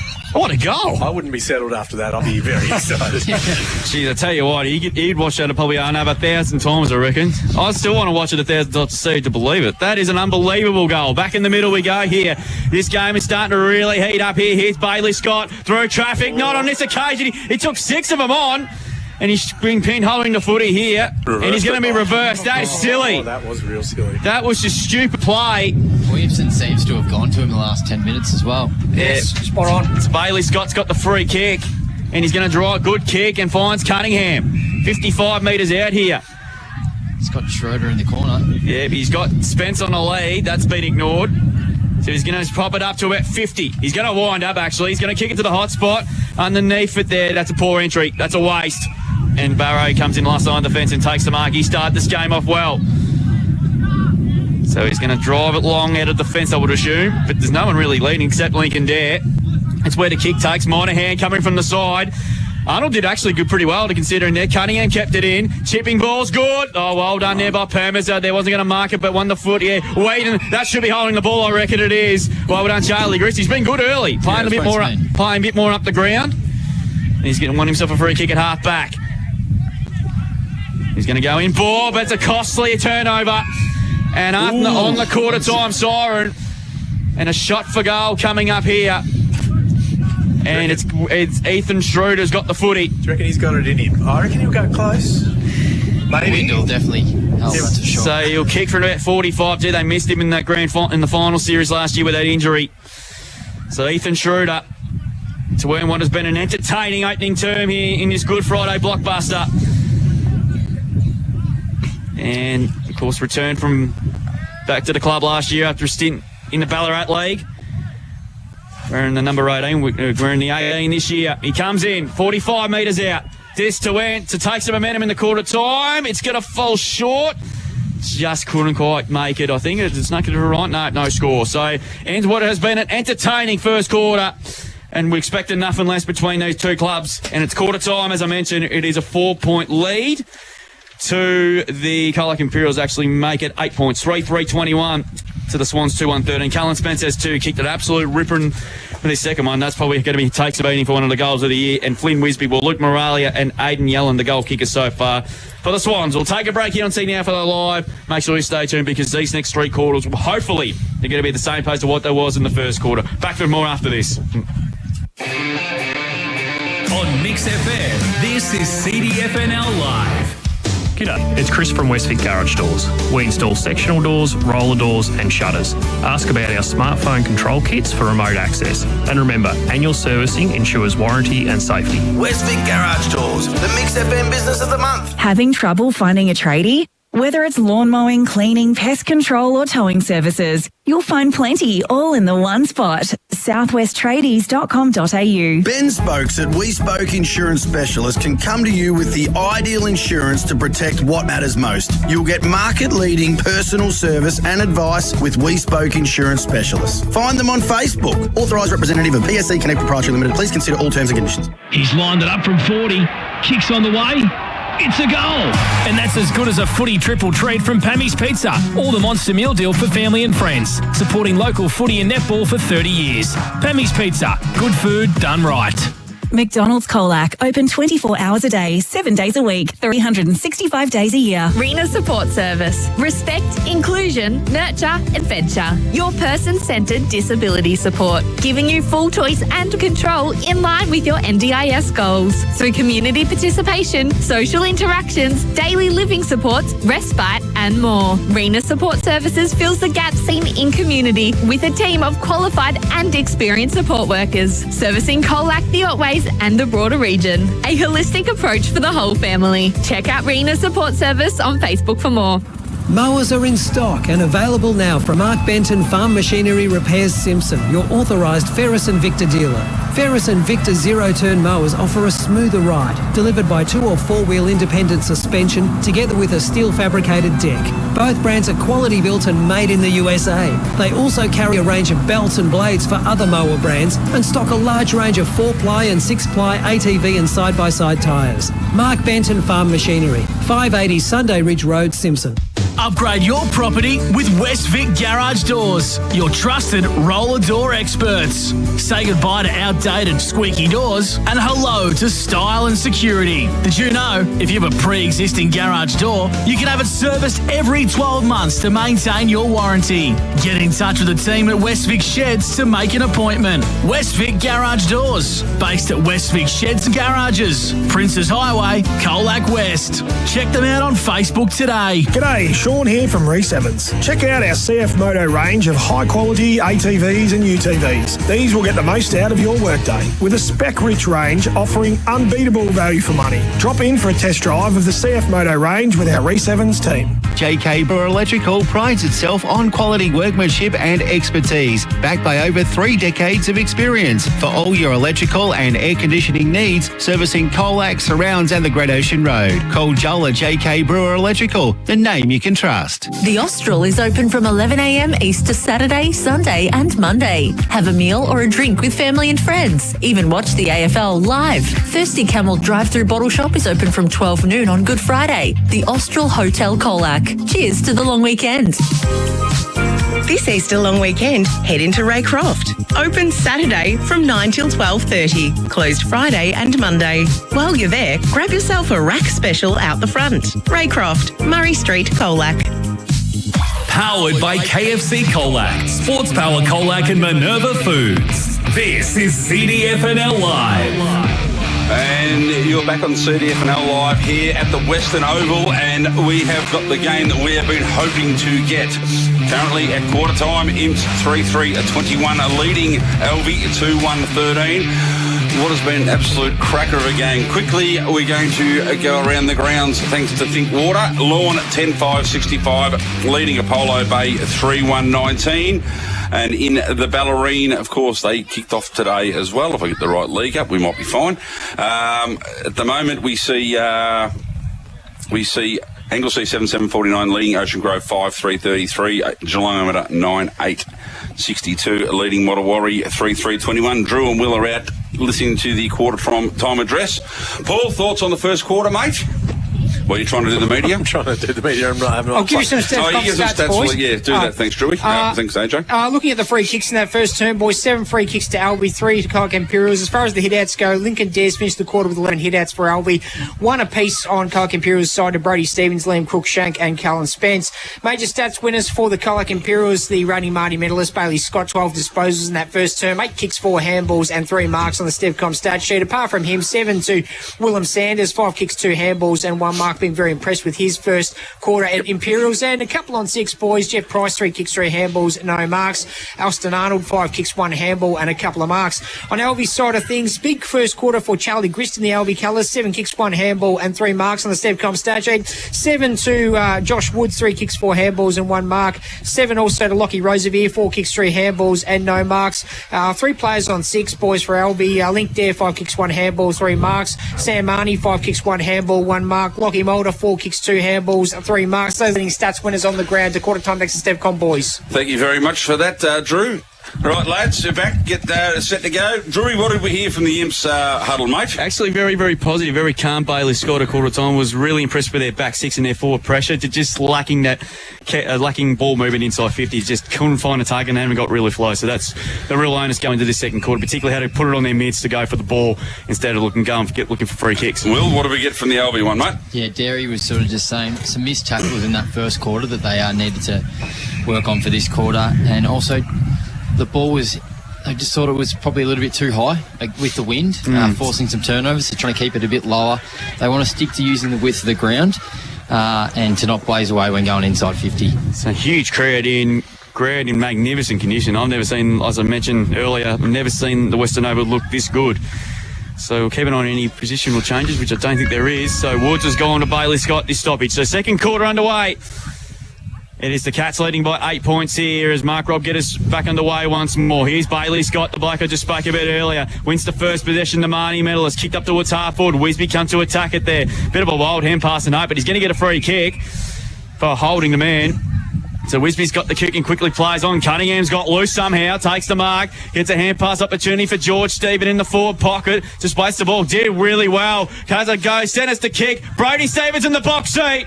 Well done, George Stephen. He kept the ball moving forward. And Brody Stevens, who has got better and better the past years, I reckon he's one of the more improved players in the competition. Should have no problem putting this one through for 15 out, dead in front. Cunningham took that mark and could have almost had a shot himself and elected to give the handball forward and just get the ball going quickly. Stevens comes in, Will comes in and kicks truly. So that's the start the Cats were looking for in the second quarter. A goal into this slight breeze. He gets his first. And as I mentioned, one of the more improved players in the competition just gets better and better. Got a team of the year honours last year. And the Cats got off to a hot start this quarter, out by 14 points there, 4-3-27 to Alvie 2-1-13. Minute into this second quarter, Greg Allen, Farm Machinery scored. That's on the Richardson's real estate time clock as well. We saw last week that once Irrewarra-Beeac put speed on the ball, Alvie struggled on transition. And if Imperials can continue moving the ball with this much pace, it's could be causing some headaches. Started by Bailey Scott, Spider. Yeah. And unlike the AFL, Brody Stevens has been punished. He has to go in the right against Link there. He doesn't get to run off the ground like they do in the AFL. I think goal. So here we go again. Ball back in the middle. So it's Stevens versus Dare. Again, the hard tag on Scott. So the ball goes in the air. Stevens wins that one down. But ball bouncing free everywhere. Stacks on the mill now. I think the umpire will come in and try and take a bit of heat out of it because there's been a bit of niggle in this game so far. I'll have it. AFL 23 into the first quarter at Marvel. North Melbourne by 4 over Carlton. 3-2-20 to the Blues. 2-4-16. So ball in the air again now. Dare and Stevens neither really win that one, but the ball hits the deck again. Picked up beautifully there by Cunningham. Drives into attack again. Leading the race is Scott. He tries to evade tackle, gets a handball away. Ball came back the other way now. Cunningham leads in the race. Tackle applied. Ball spills free. Umpire says no. Too high. Yep. Free kick now. That Marnie out there on the far side of the ground. Right in front of the social rooms. Looking to bring the ball long down the line. Does just that. Uses the breeze. Looking for Eddie. Eddie just uses the body. Pushes his opponent under the ball. But picked up there by McKay. McKay driving Imps back into attack. Ball punched over. Right in front of the CDFNL marquee there, Drew. Yep. So ball to be thrown back in. Probably Canteen doing a roaring trade today on this Good Friday. Good Friday game. So the ball to be thrown back in now. Stevens and Dare will do battle. They're in front, but a shallow throw wins that one down comfortably. Teammate can't pick the ball up. Ball knocked forward. Dare goes after it again. Can't pick it up either. Ball forced out. Imps have managed to move the ball forward about 10 metres into their direction. So and there's a player down for Alvie here. He's a bit sore. I don't know who it is. That's the Kinfolk Chiropractic update, injury update. Who we got to his feet? That's Yelland by the look of it, Drew. Yeah. He's coming from the ground there. Doesn't look too bad. Yeah, he's fine. Bit of a knock. He's fine. Ball to be thrown back in again. Stevens and Dare to do battle. There in front, wins that one down quite convincingly. That great tap down to Moralia. Moralia's kick there. Ball coming back in again now for Imps. High, up and under. Sitting under it, takes some cones. That's almost a fantastic grab to Scott. Couldn't quite hold on to it. So ball on the deck now. Umpire says, I'll have it. We have travelled 4 minutes. Free kick. Free kick. Well, we've travelled 4 minutes into this second quarter, thanks to Richardson Real Estate. Stevens kicks at a hot spot here. Spence underneath it, created a contest. Scott, that's Campbell. Was he ducked with it? No, free kick. Roosevelt got the kick away just in the nick of time. Hacked off the ground by Mulder. His kick was well smothered by Tannis. Cats forward line is on song at the moment. Their pressure's been fantastic. Tannis, he's wobbling kick towards the forward zone. Spokes comes up to meet it. He couldn't take it. Ball spilled out there to Woods. Hand pass to Griss. Playing a bit more up the ground that we normally seen in the past. Kick to the wing position there. Through the hands of Williamson. Punched away by O'Shannessy. Weeding now mops up for the Cats. Gets a by hand to his skipper and O'Shannessy again. Kicks towards half forward. Beautiful kick to Cunningham. He started this game really well. 52 metres from goal. He's got no one in the forward, in the goal square. Scott was trying to get a free kick, but they're not going to give him that there as well. And then 50 metres for standing the mark. I'll tell you what, boys, the stand rule needs to go. I'm serious about that. It is seriously one of the worst rules in the history of footy. Seriously, that is stupid. But nonetheless, Liam Cunningham should kick the goal from 15 metres out. I guess, Drew, with that, it might be a good rule, but it's been in for 3 or 4 years now. If players don't know about it, well, this is what happens. I'm sorry, Spider, it's a stupid rule. I didn't say it wasn't. I'm just not a fan of it. I'm sorry. I know you're not. So Liam Cunningham, I just think it's a bit harsh on the player standing the mark, and you've done nothing wrong. You get to come back with me with 50 metres. I just don't get it. It was from the side that was a 50, wasn't the bloke from the mark, mate. Okay. So Liam Cunningham now should convert the goal to put the margin out to 20 points. Started this game really well, deserves to kick a goal, and he squeezes it through. So 2 goals to start the term into this breeze for the Cats, and they're looking very dangerous. Last year's runners-up, trying to stack revenge from last year's grand final defeat from the Swans, and they go on to 5 goals, 333. Alvie 2-1-13, margin at 20 points. 6 minutes in on the Richardson's real estate time clock in this second term. Paul? He's doing his media. We're still having laptop problems. Take it away, mate. Will, go. Imps just looking dangerous at the moment. They're trying to get the ball forward, as we've seen countless times. And what have Alvie got to respond? So, Stevens and Dare to do battle again. Ball about to go up. Rocks go at it now. Stevens goes early, so it allows Dare to win that one down. Ball spills free. Quick left foot kick there by Tannis. Spills free, comes out again. Woods has been very, very good so far. Goes over to Wilson. It's holding it all sorts. Holding the ball. And holding the ball. That's probably a little bit harsh, but they're going to pay him eventually. And that's fair enough too. So Im's looking to go forward again. Swings on the left foot, comes out wide. Might be a bit too much on it. Could be a free kick coming the other way. There will be now. Out in front of Bailey Scott. Wasn't overly impressed with the disposal. But anyway, Woods again for Alvie now to take the free kick. Almost true centre wing in front of the commentary box. He decides to go backwards. Oh, not a great kick, but come off all right. Lockie Marnie made it look better than what it was. He goes over the middle of Permazel. Permazel now comes out again. And we're back with Woods where the ball started from. Probably 10 metres worse off. Yeah, man on man, no easy outlet here for the Swans. So that's been a real highlight for the Cats, and since that round 3 loss to Birregurra, their last home and away loss, believe it or not. Woods chips it over and finds Eddie. Eddie now, again, sizing up his options. There's not a lot on, so he just drives it long. Not a great kick, Whedon in front. Takes an easy chest mark to turn the ball back over. And Imps now, again, through the agency of Tannis. Tannis moving forward, turns up one over again. Look for Spence, didn't quite get there. Picked up, quick kick out there. Marnie dives on it, picks the ball up, feeds a quick handball out to Mulder. Mulder now swinging it wide. Good play, being running out of defence there by Regan Monahan. Monahan goes long. Ball could be a free kick for a little bit too high, I think. And smart there by Glenn Strawn just to hold it up. It's actually a win, that, because there was loose plays everywhere in Alvie's 50. So, what do we got here? It's a bit like a muggen now for Charlie Griss. Gets another go at it. The umpire hadn't quite called time on, or time off. So Griss now driving Alvie forward deep at the back here on his own. No, ball didn't quite get over the back to Williamson. Gets a handball across the Dom there. There throws it on the right boot. And has Alvie's first for the second quarter. They move to 3-1-19, trailing Imps 5-3-33 on the Greg Allen Farm Machinery scoreboard. We've gone nearly 9 minutes, thanks to Richardson Real Estate. First real bit of fast play for Alvie there in this second quarter, and it's resulted in a goal. So, I think that's the recipe for them to continue doing that. So round 3 last year was Colac Imperials' last home and away loss at home. And they haven't lost since then, obviously. Well, that's true. That's the understatement of the day. Yes, thanks for that, mate. Yeah. we should get a segment for the understatement of the day. But that's home ground advantage, mate. That's correct. You take the most of it.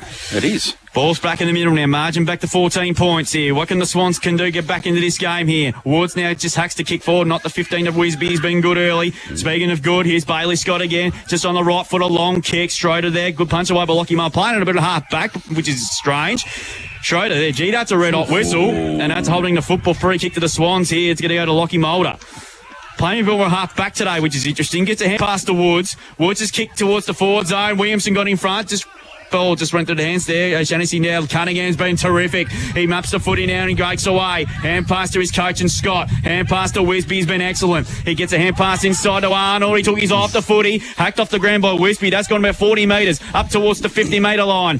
Monaghan gets back. Good handball inside to Burrow. Burrow's kick. It's going to be the last touch rule. And it's going to be Im's ball for the last touch rule.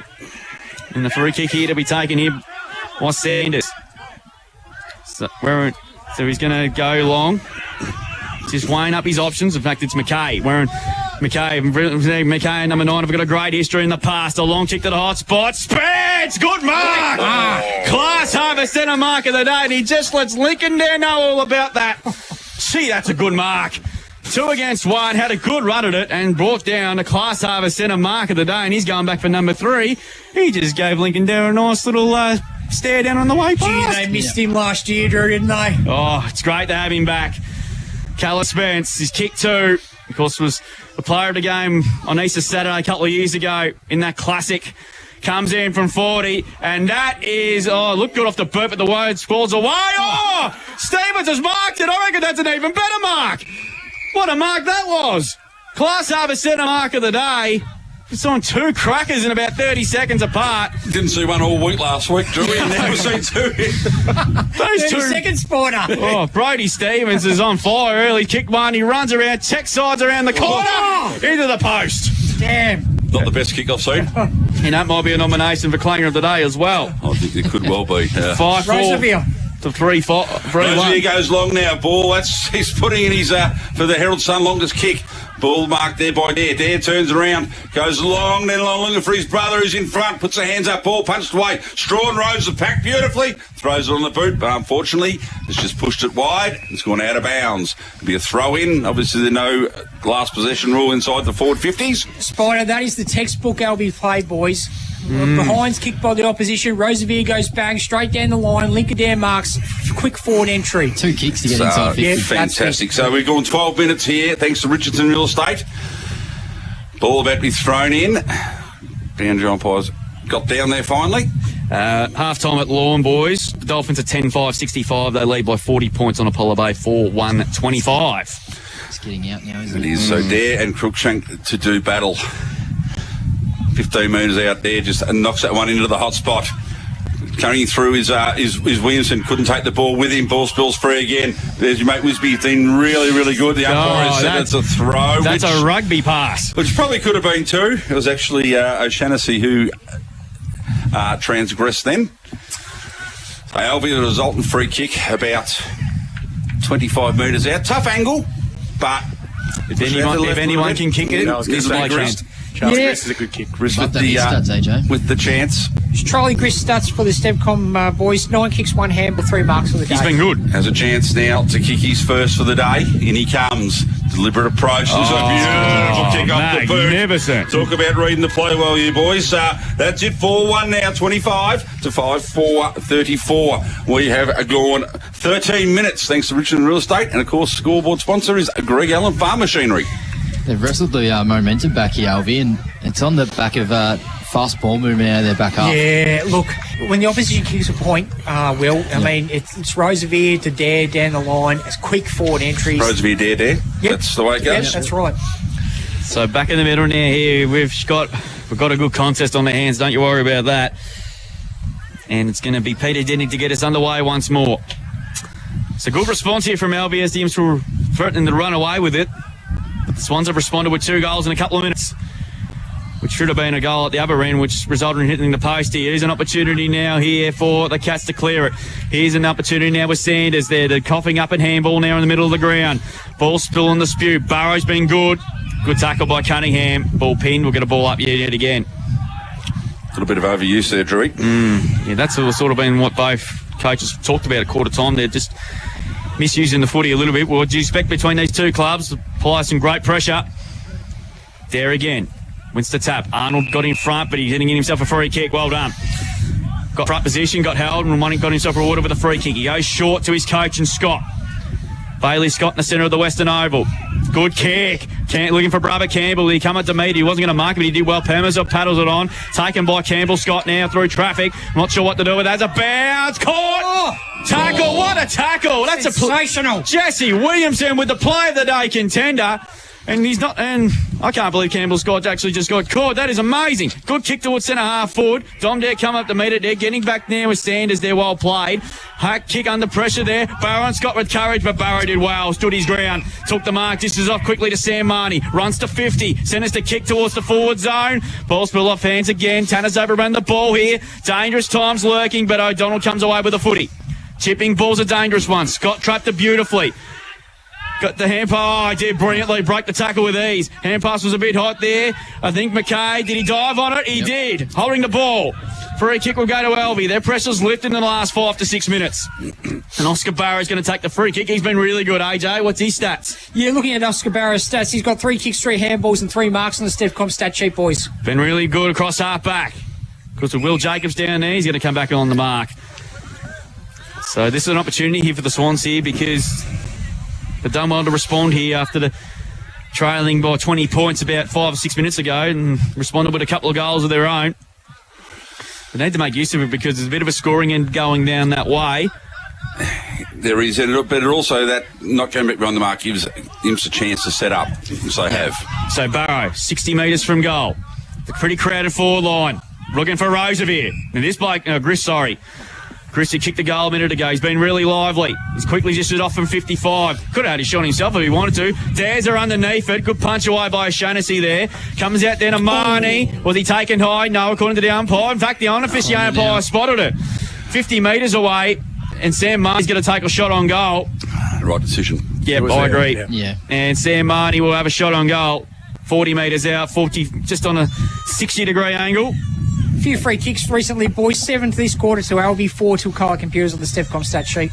So Sam Marnie was terrific in this corresponding game last year. Was our best player. Was really good last week. And he started this game off really well today.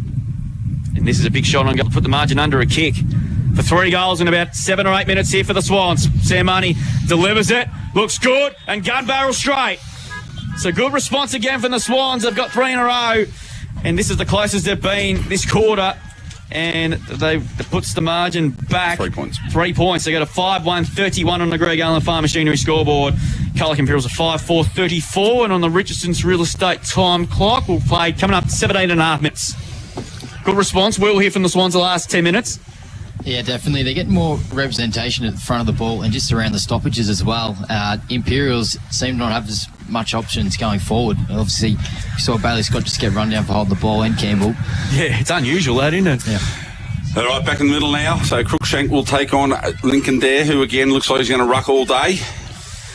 So Crookshank part of the three-prong ruck attack for Imps. Ball up in the air now. Crookshank goes early, probably does win that one in the end. Ball spills free. Scott wrapped up. Caught again. Another one. Yep. He's been held up. Another good tackle by Eddie this time. So he wastes no time at all. Goes long out in front of Williamson. Can't quite take the ball with him. Coming through the other way. Quick handball over the top.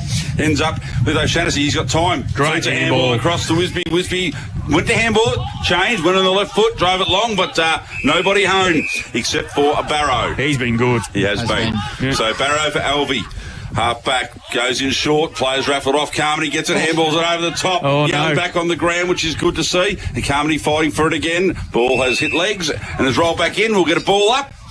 Half forward for Imps. They probably need one just to steady up, lads. Yeah, they just need to just tighten up a little bit the last few minutes. They're just giving away a few undisciplinary 3 kicks that shouldn't be needed. It's probably a free kick for a push, as you just as right on cue. Even just territory as well. Yeah, linked there now with a resultant free kick. It was pretty indiscriminate and pretty blatant, that one. Anyway, so he's looking down the line. Oh, Selby Candy again. He's done it twice. Big man gets a handball over the top. Rosebeer launches in. Wow, good 70 odd metres there. Straw picks it up, gets a handball across to Williamson. Williamson over the top to Gris. Gris can run into goal here and put Alvie in front. Oh, he missed it. Oh, no. Missed it to the near side. So that takes Alvie to 5-2-32. Trailing him to a 5-4-34. 19 and a half minutes gone, Richardson Real Estate. So we have a 2-point ball game here. The Greg Allen Farm Machinery scoreboard. Imps have just played all over in the second half. So the ball is brought back in, driven long to the club room side, might drop in short, and has. So it's coming back from whence it came. Quickly swinging to the right foot, long out there in the best spot to take this. Flies. Ball comes to ground. They'll be taken out of bounds, I think. There'll be a boundary line throw in the forward pocket. Alvie have been all over Imps for the last 10 minutes. This is a good game of footy, boys. This is what we expected it to be. Just when you see a team go and get 2-3 goals in a row, the other team just wrestles it back. And that's what we want for our footy. So, ball to be thrown back in deep into attack here for Alvie. There's only like 2 players not inside Alvie's forward half. Dare to take the ruck. Looks like he's going to go up against Arnold, who's going to there takes it out of the air. Then quick kick off the ground, move forward again. Ball to run through. Safety of the goal line takes Alvie to 5-3-33. 1 point behind him to a 5-4-34 on the Greg Allen Farm Machinery scoreboard. So, what can the Cats here do? They just sort of need a bit of a time out. Here's Bailey Scott. They're going to clear it out of defence. That's a poor kick out of the defensive 50, but they might get away with it. Cunningham's wrapped up by Yellen. Ball up. Good to see Yellen back on the ground. Yep. He just copped a bit of wind out of himself there on that occasion. So ball thrown up here. Up it goes. There, got in front again. Wins the tap down. Eddie. Very solid hit there. Play on to call now. Back it comes there to Woods. He's looking dangerous in the second quarter. Hacks the kick inside 50, but no one there. And O'Shannessy, cool, calm under pressure. Takes an easy intercept mark. He is turning into one of the star defenders of the comp. The skipper, good kick in. Stephen underneath it. Got Mitchell, couldn't mark it. Lockie Marnie hand passed on the ground. Mulder. Eddie couldn't quite tackle it. Scott coming at 100 mile an hour again. Caught. Should be balled up, and it will be. Can't get caught 3 times, can he? He can't, no, surely not. So Scott, last one to get off his feet. So if you just joined us here around the ground, thanks to Think Water, it is the Dolphins by 40 points at half-time. We'll get you some netball scores for you shortly as well, particularly the one not far from where we are. O'Shannessy, Cunningham, just hacks the kick high up and under. We mark, paid not 15, bit of holding going on, good umpiring, no play on Sakul. Comes out there to link it there, got the hand pass as he tackled, like Mulder. Now there's a free kick here, and it's umpire spotted something about 50-60 metres off the ball, and it's going to go to Lincoln Dare. So just been a bit undisciplined at the moment, the Colac Imperials, just sort of lost the plot a little bit. I think he held the tackle a bit long, Drew. Yeah, correct. He's giving away some free kicks that shouldn't be needed to. Lincoln Dare, chipping inside 50, looking for brother Dom, got in front. No holding, no free kick. Here's a chance for Cunningham now. Good tackle, good smother. Take your pick, and it'll be tossed back in again. As a bit of push and shove continues between these two clubs. It's always a good... be pretty tight, I reckon. He's spinning about 50 metres inside 50 to try and get one late. And he was screaming his lungs out too. The only 2 players inside the forward half are not inside their forward half now is Campbell, Scott and Barron as I speak. They're just not far from where that position is. Thrown in. Dare wins the tap. Liam Mulder was held without it. No free kick. Coming in there was O'Shannessy. Ball pinned. Another ball up. 23 minutes. I think both sides are looking for half-time about now. Yeah, so can't be too long to go here. So this is an important last minute or two, you would suspect, here for both these teams. Particularly for Alvie, they can get a goal before half-time, take some massive momentum here. Comes out to Bailey Scott. His kick was partly smothered through heavy traffic. Hacked off the ground by O'Shannessy even further out of defence. Ball off hands. Mulder and Stephen will get a boundary thrown yet again. So the sun just gone behind the clouds yet again here, but it's a beautiful day for football. The wind's actually dropped a little bit. So it should be no excuse for both teams in the second half coming up. Open play a bit anyway. Stevens and Dare to do a battle again. So the ball thrown in on the far side here from where we stand. Stevens fists the ball forward, probably 15, 20 metres to his own advantage. Picked up by Carmody, who drives Alvie back forward. Good mark. Great hands there. Cody Harris. Yes, Harris takes a good mark in defence. So, the son of the gun. Son of the gun. So Harris now driving him just long down the line. Ball flies and ball drops short, so the wind might be up on that side a bit, but Dare takes the mark. Oh, he's off. He goes to play on. He's got Rosevere in the middle on his own. That's where he heads to. Plays back for a contest. Ball hits the deck now. Picked up. Oh, that could be dropping the ball. See what the umpire said. He caught twice today, Campbell Scott. Campbell Scott just slipped at the wrong time, didn't he? Yeah, a bit stiff. No, it's Woods driving the ball long this time towards Dare. Dare uses his strength. Can't quite take the mark. The ball has gone out of bounds, probably 10, 15 metres round from the Alvie behind post. As I said, one here. We could end up, if we get a minor score, maybe we could go and locked up. As I said, we've probably deserves to be fair. 24 and a half, Richardson Real Estate time clock here. In fairness, Dave, if that happens, Spider, I reckon that's probably fair enough. I reckon it is. So Dare takes the ball out of the ruck, gets a handball away, intercepted, but player wrapped up immediately. We'll have another ball up. So around 20 metres, 25 metres around from the Alvie goal here. Ball here. Stevens leaps high, wins that one down quite convincingly over to Tannis. Tannis kicks the ball to no one in particular. It ends in the hands of Mulder. Mulder drives Alvie forward again to Dare. Taking the mark, has he? Yep. Yes, he has. Good contested mark there. So chance now to put Alvie in front. Perfect way to head into half-time. I reckon this could almost be the last play of the quarter, lads. We've ticked over 25 now on the Richardson Real Estate time clock. 5-4-34. Imps leading Alvie at the moment. 5-3-33 on the Greg Allen Farm Machinery scoreboard. Link there comes in now. Ball leaves the boot goal. Umpire pushes across. They're going right across. So that might be it. Through for a minor score. Both sides locked on 5-4-34. Thanks to Greg Allen Farm Machinery. It's a whistle. 50 and 50. Yeah, he hated it at the moment it left his boot, Lincoln Dare. Did not like it whatsoever. Got some netball scores to you shortly. That's all right. From Lawn as the final score lines, and Lawn won very, very easily. We'll get that final score for you shortly. So, opportunity for the Cats. A bit of a let-off. Sanders boys together there. Yep, and he's got it now. So they got in the centre of the ground here at the Western Oval here. Kick towards centre half forward. Callan Spencer to create a contest. He actually did. Oh, here we go. Here's Bailey Scott. Runs to 30. Bang! He's a superstar, Bailey Scott. He only needs 2 seconds. And he swooped on it like it's chip, like a seagull on a loose chip at the MCG. He kicks his first for the year, and the Cats lead by that margin against the foe, 6-4-40 to 5-4-34. He only needs 2 seconds, Will. He just makes time freeze. That was insane. And Spence did really well. He was behind that contest then. He worked hard to get a hand on it and get the ball to the ground, and then, Bailey Scott did the rest. That's what Bailey Scott does. Gee, his roving was insane. Just knew where the ball was going to land. 13 kicks, 7 handballs, 5 marks on the Steph Comp stat sheet, 20 disposals. Not even half time yet, Spider. Had a bad day, hasn't he? We're about to take over 27 minutes here, thanks to Richardson Real Estate. Remembering, I think the longest quarter last week was 23. So back in the middle, Dare and Stevens will do battle. Ball thrown up. Stevens go top there, holds his ground, wins that tap down. So the handball free there for Imps. He's paid a sling tackle, has he? Yeah. Okay, that's fair enough. Now he's seen it. So Alvie another chance to set up now. Long kick, open forward line, not great off the boot. Ball bounces out, comes back into the hands of Stevens. He gets a handball out to Stevens now to pick it up, gets a handball over. Does it really well. Gets that one through to Flanagan. Flanagan had time. Stevens trying to win the ball here. Might have been able to have the ball, and he was, says the umpire. So, have a shot from 58 out into the breeze. Why not? Why not? You might as well. 27.5-minute quarter, that one, thanks to Richardson Real Estate. Go the top. Might as well have a crack at it. So, George Stephen. Yeah, absolutely, Drew. It'll take a monster of an effort to kick this one. Look at Woodsy. He's just got a grin on his face. You've got to laugh. It's a monster. He's got a piece split, but it's got to let about 15 metres short. So that sees us at half-time. Colac in 6-4-40, leading Alvie 5-4-34. Goal kickers, Callan Spence has 2 for Imps.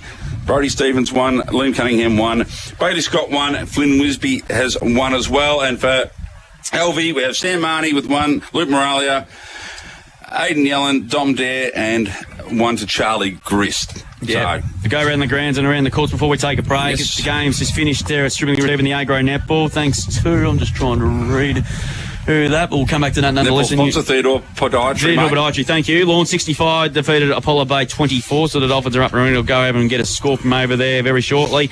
And during the third quarter, about 9 minutes to go in that third quarter down at Stribbling Reserve in his Lawn 12-7-79, leading Apollo Bay 4-1-25. Mitchy Herbertson has 4 for the Dolphins. So the last year's prelim finals took home to beat, and it's a tight game going on at Marvel Stadium between North Melbourne and Carlton in the traditional Good Friday Super Clash, and it's the Blues by 4 points, 5-4-34, leading the Kangas 4-6-30.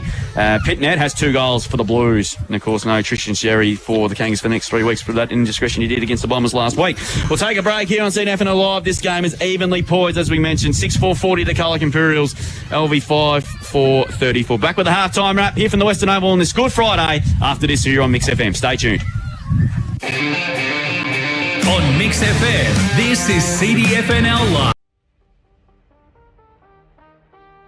Yellen quickly dishes it off by hand now to Strawn. Strawn through the centre square, kicks inside 50. Beautiful there. Right beautifully by Williamson from the boundary. You beauty! What a goal, Jesse Williamson. That is absolutely superb. Goal of the day contender.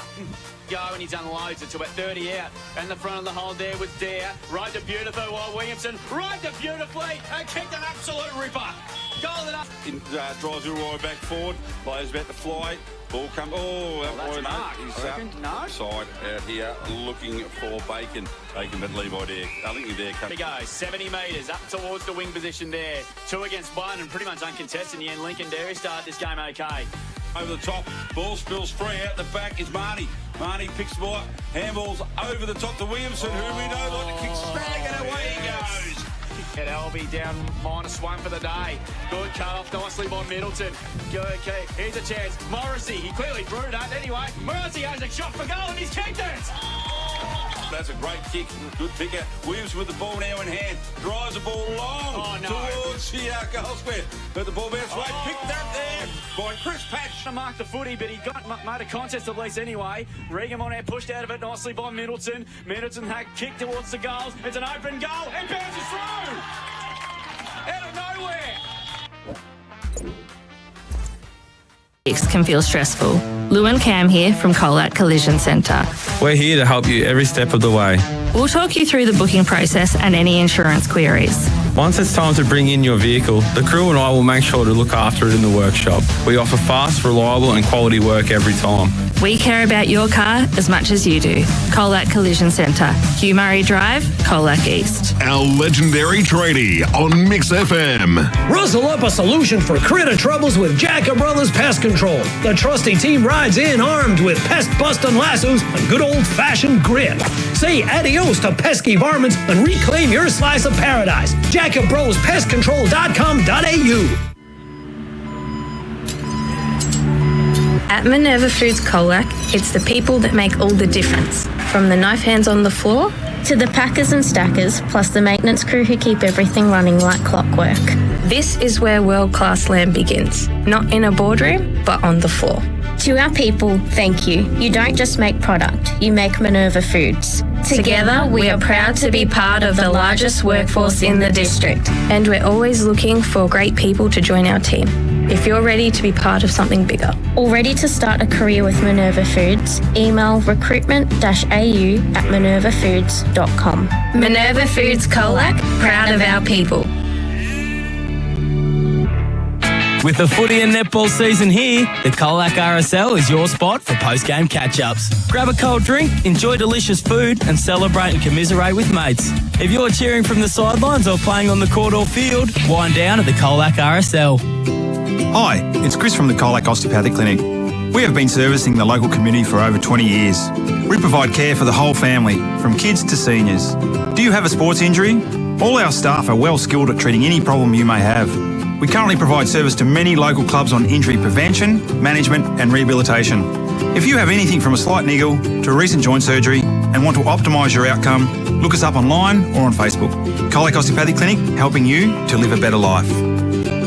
At IGA, we've got Easter specials that are special to you, like Australian extra large tiger prawns, $27.99 per kilo. IGA, you can't beat local at Easter. Offer ends April 7. Participating stores only. Excludes IGA local grocer.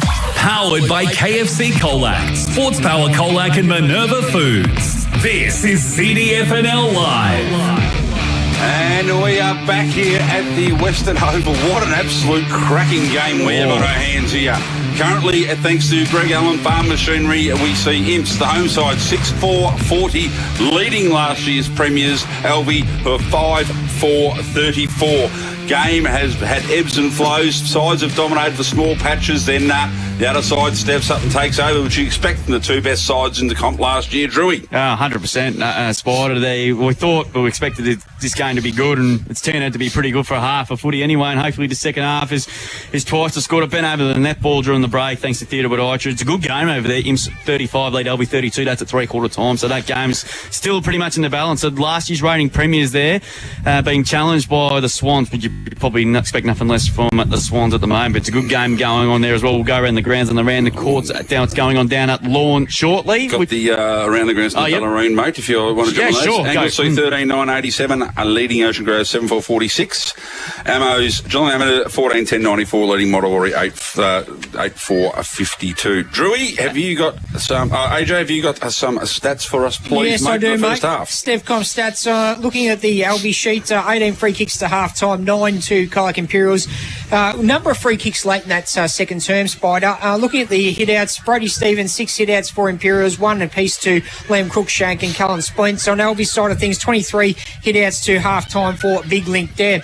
Major stats winners for Colac Imperials, and the major stats winner on the ground is Bailey Scott, the running Marnie medalist, 13 kicks, 7 handballs and 5 marks, 20 disposals to half-time. Apart from Bailey Couple on 11 for Imperials, Willem Sanders, 9 kicks, 2 handballs and 1 mark. Liam Cunningham, 7 kicks, 4 handballs and 3 marks. 10 also to Flynn Wispy, 6 kicks, 4 handballs and 1 mark to half-time. On Alvie's side of things, 15 to half-time to Josh Woods, 9 kicks, 6 handballs and a couple of marks. 13 to Lincoln Dare, 9 kicks, 4 handballs and 6 marks on the Stevcom stat sheet.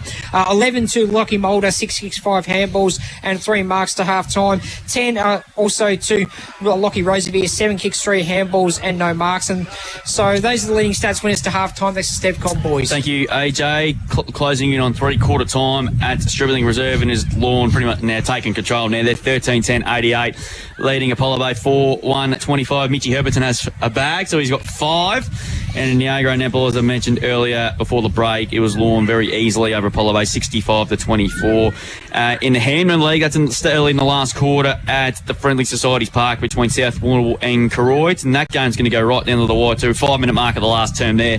Koroit lead by 11 points. They're 9-9-63, leading the Roosters 7-10-52. So the game's very evenly poised there at the moment.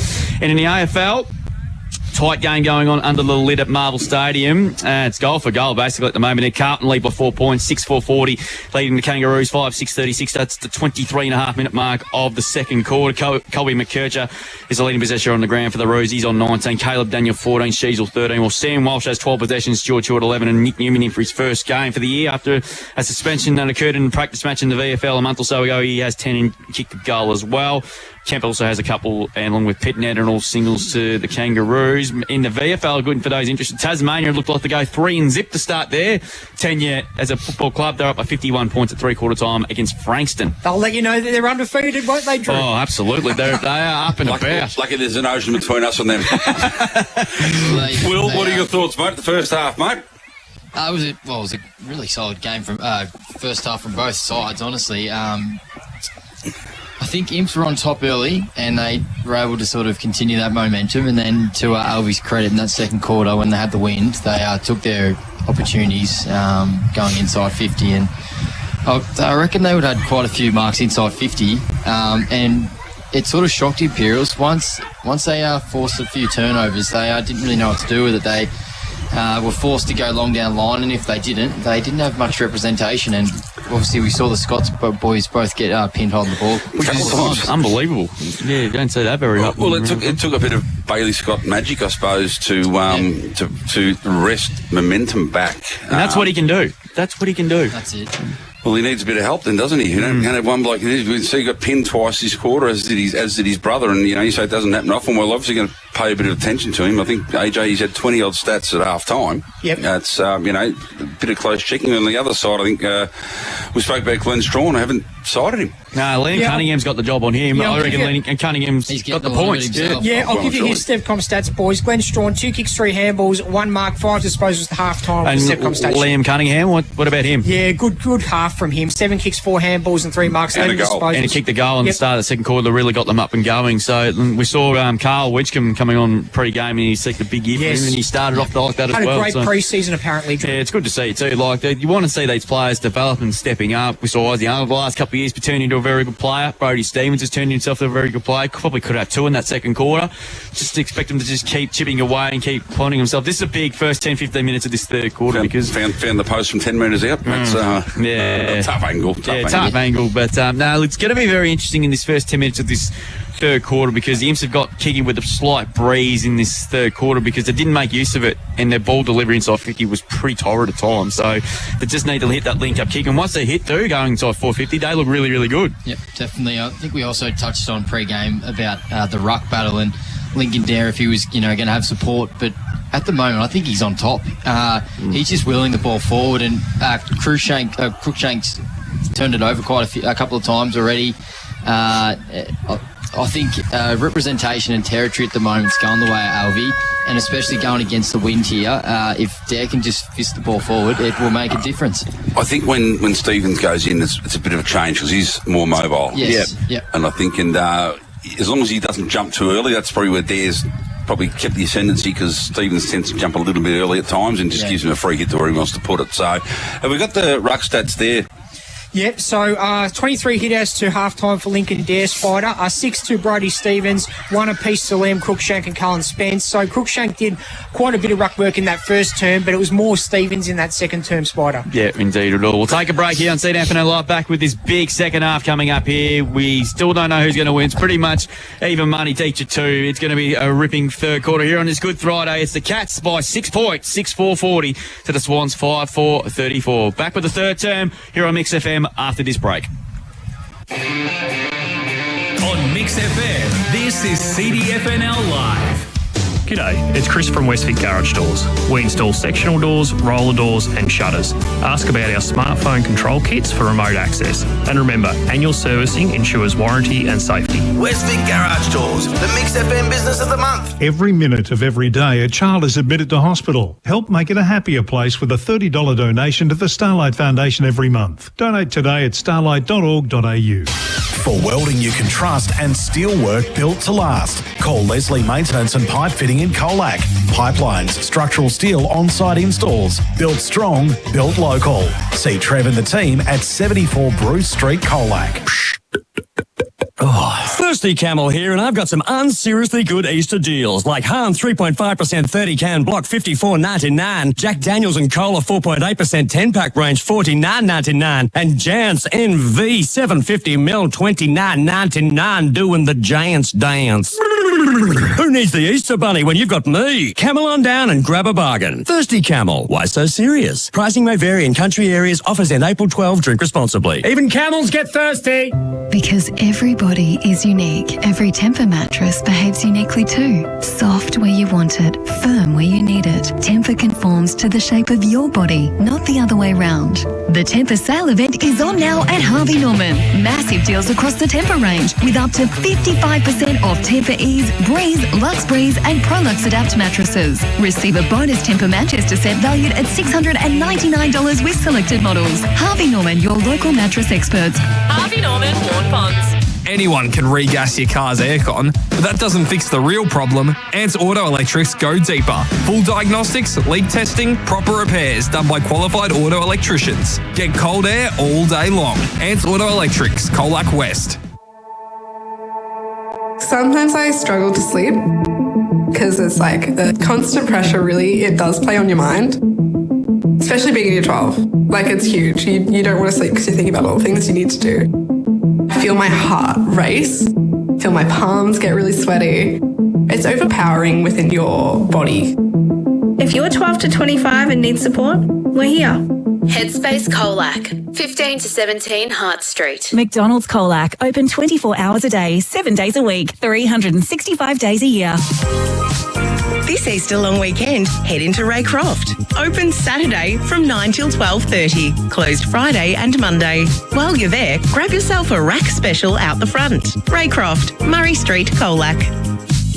Take the stress out of your transition feeding this season with Ridley Agri-Products. Ridley's Smart Blends are the perfect solution to drive your dairy's productivity. Choose from bulk or baled. For more information on blends, call Ridley today, 1800 100 151. And we are back here, CDFNL Live.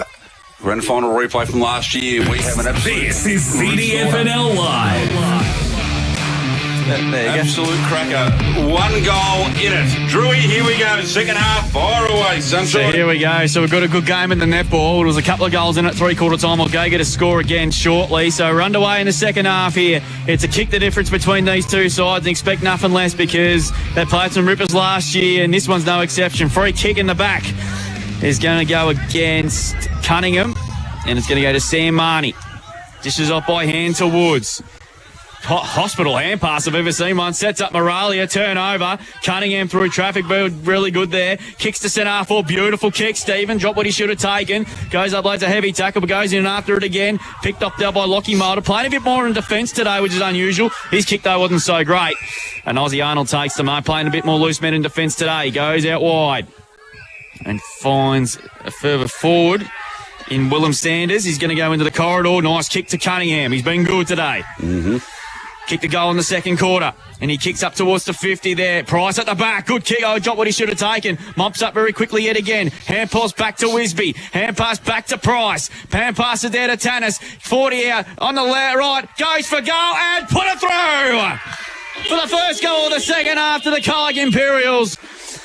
And they just what the start they were looking for in the second half. And the margins now is out to 2 goals, 7-4-46. Alvie 5-4-34. Greg Allen Farm Machinery scoreboard. And we played a minute in. We have. It's a perfect start. Obviously got the last one late.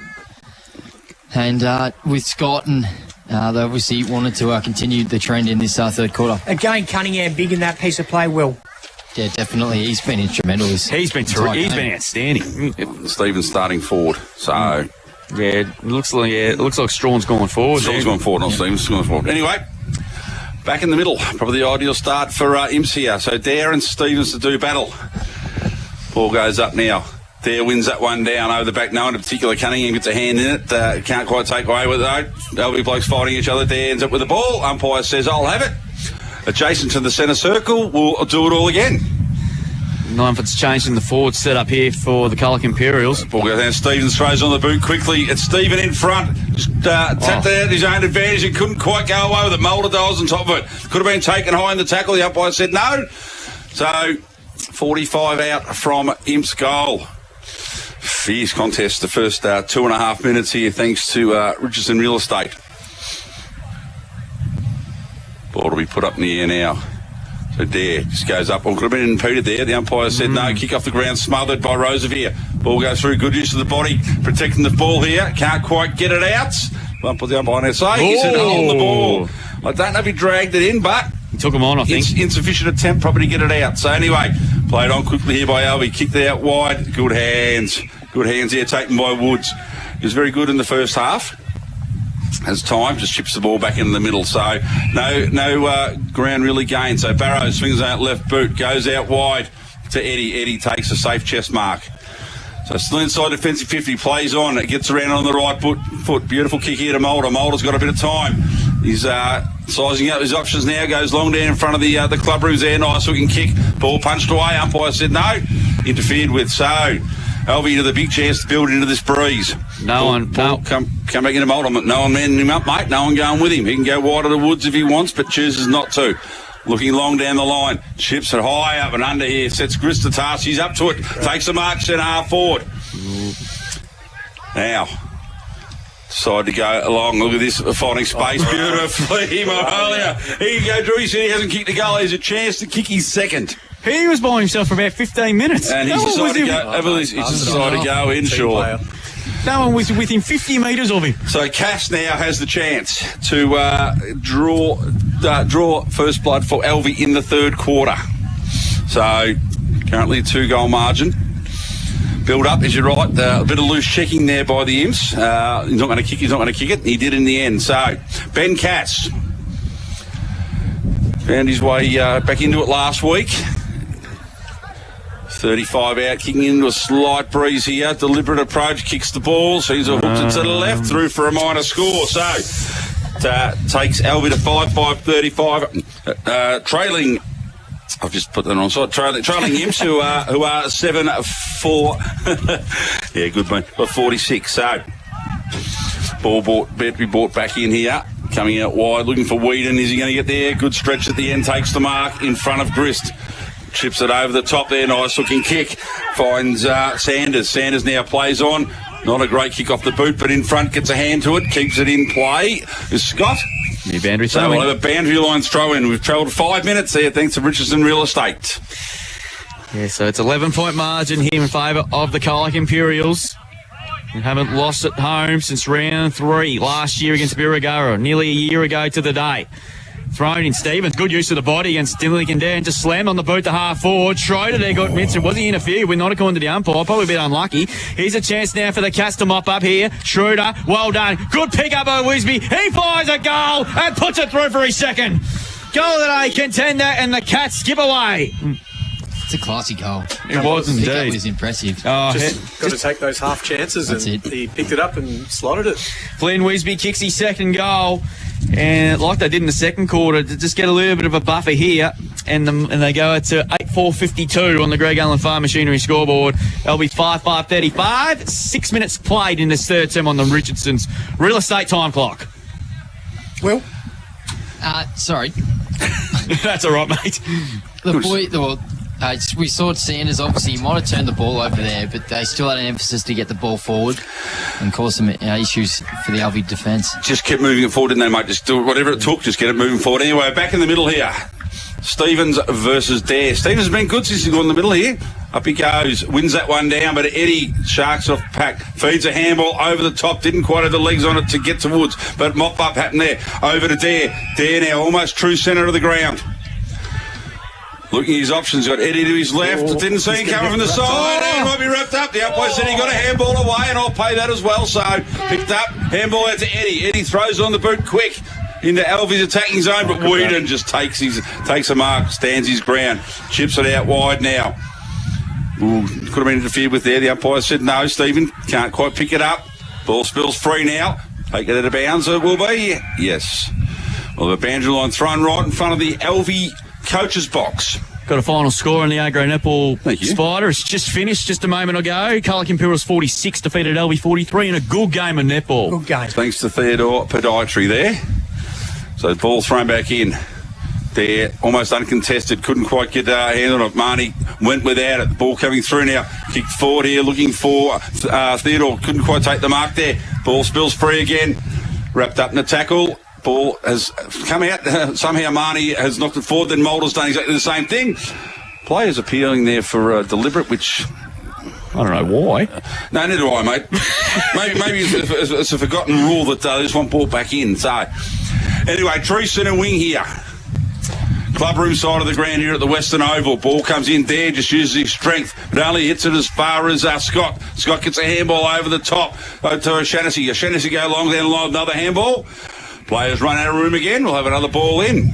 We have travelled 8 minutes here. Richardson Real Estate time clock. 8-4 to 5-5 on the Greg Allen Farm Machinery scoreboard. Bailey Scott's now pushed into the forward zone. He looks like he's going to be the deepest forward along with Callan Spence. So ball thrown in there, brought to ground.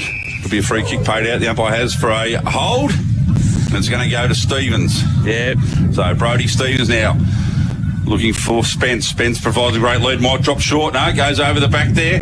Bailey Scott about to run into it. But again, the ball has run out. All players sat back to watch there, and the ball has beaten them all to the boundary line. The boundary line wasn't there. They were in all sorts of trouble there, Alvie's defence. If the boundary line wasn't there, mate, we wouldn't be playing footy. We'd be playing something else. So, that's right. Anyway, ball we throw back in. So Crookshank and Dare. Dare wins that one again. Comes over to Price. Price swings on the favoured left footer. Here's Spence 2 to beat here. Permazel comes to the back. Drop what he should have taken. Had time to recover. Great tackle. Great tackle by Spence. Good forward pressure applied here by Imps. So, ball kept in play. Schroeder done well in the end there. Kept his feet, didn't go to ground. So about 10 metres around here from the goal. There just goes up, fists the ball out, about 15 metres. Schroeder runs onto it, done really well, gets a handball back. Good hands over the top there. Finds Wisby. Wisby's been really good. Gets that ball across to Arnold. Arnold goes into that spot. Mark not taken. Ball hits the deck. Players all over. I know who picked that up and kicked that one. I think it's Crookshank. Crookshank kicked that one in the end? Crookshank. Good play again there by Imps. They move on to 9-4 to 5-5 for Alvie. That on the Greg Allen Farm Machinery scoreboard. We have gone 9 minutes 46 seconds.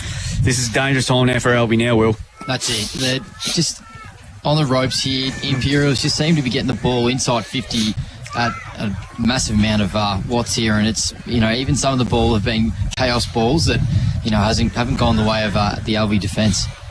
So margin out to a game high, 23 points. And threatening to blow this game wide open here if Alvie aren't careful in the next 10 minutes. They were 20 points behind in the second quarter. You got within level late in the second quarter. But now, 23 points down in their ears. Up it goes again. Brody Stevens, meet to it. Won the tap down just. Paddled forward by Yalland. Here's a chance for Sam Marnie. He's been good. Kicks up towards the 50.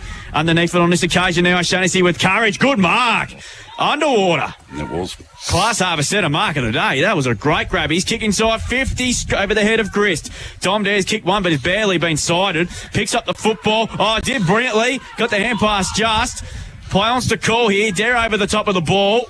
And we're going to get a ball up here once again here. That's sort of been the story of this third quarter. Don't know if he had a handball, he just dropped it. There was no one tackling, so it's play on. Airy. So ball to be thrown up here. A rare time inside 50 here for the Swans in this past 5 or 6 minutes because the Cats have dominated.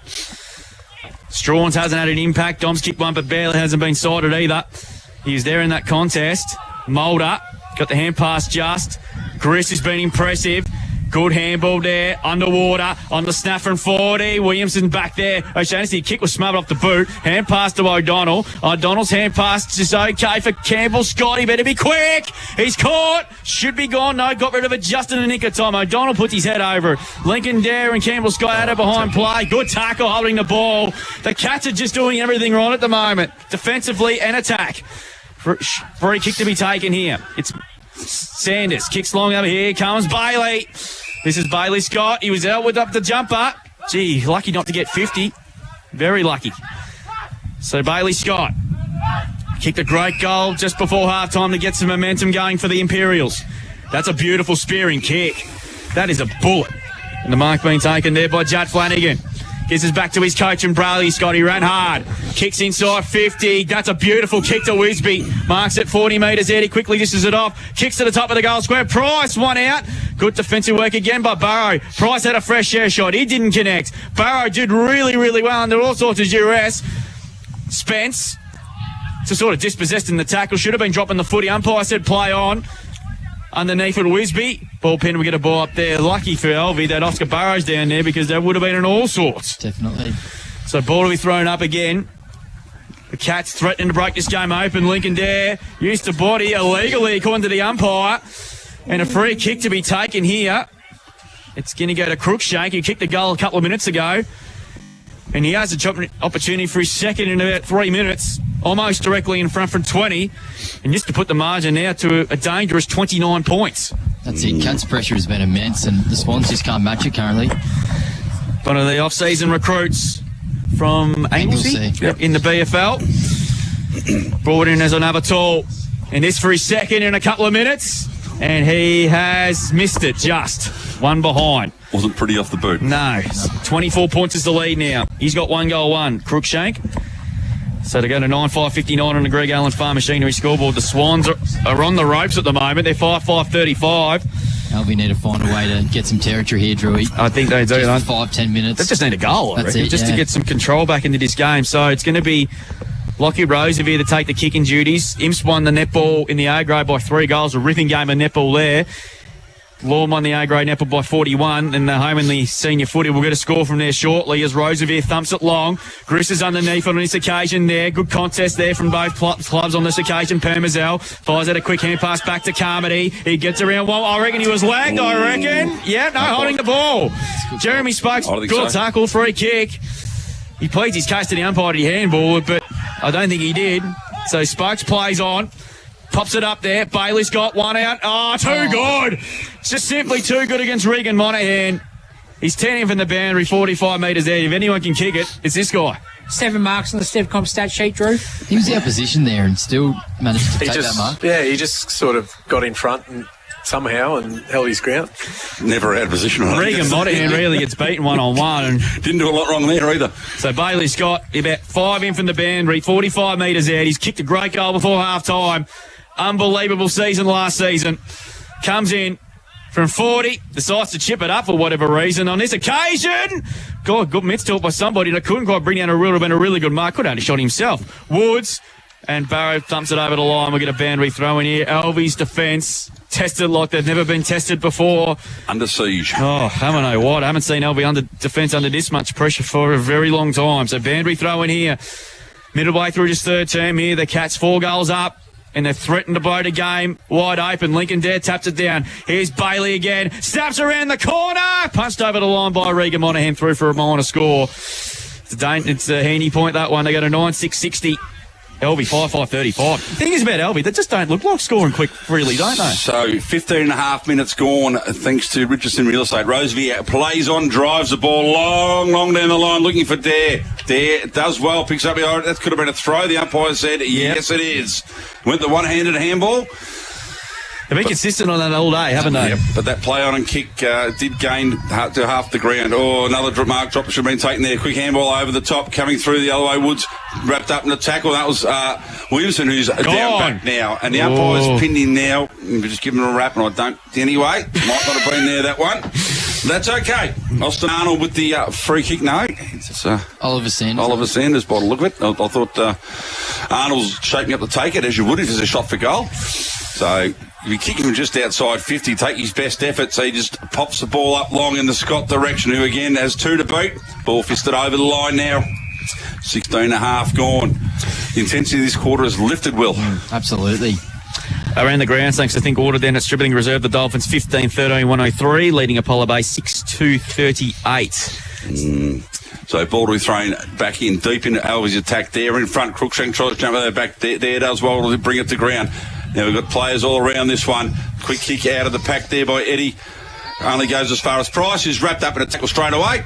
Umpire says no prior, I'll have it.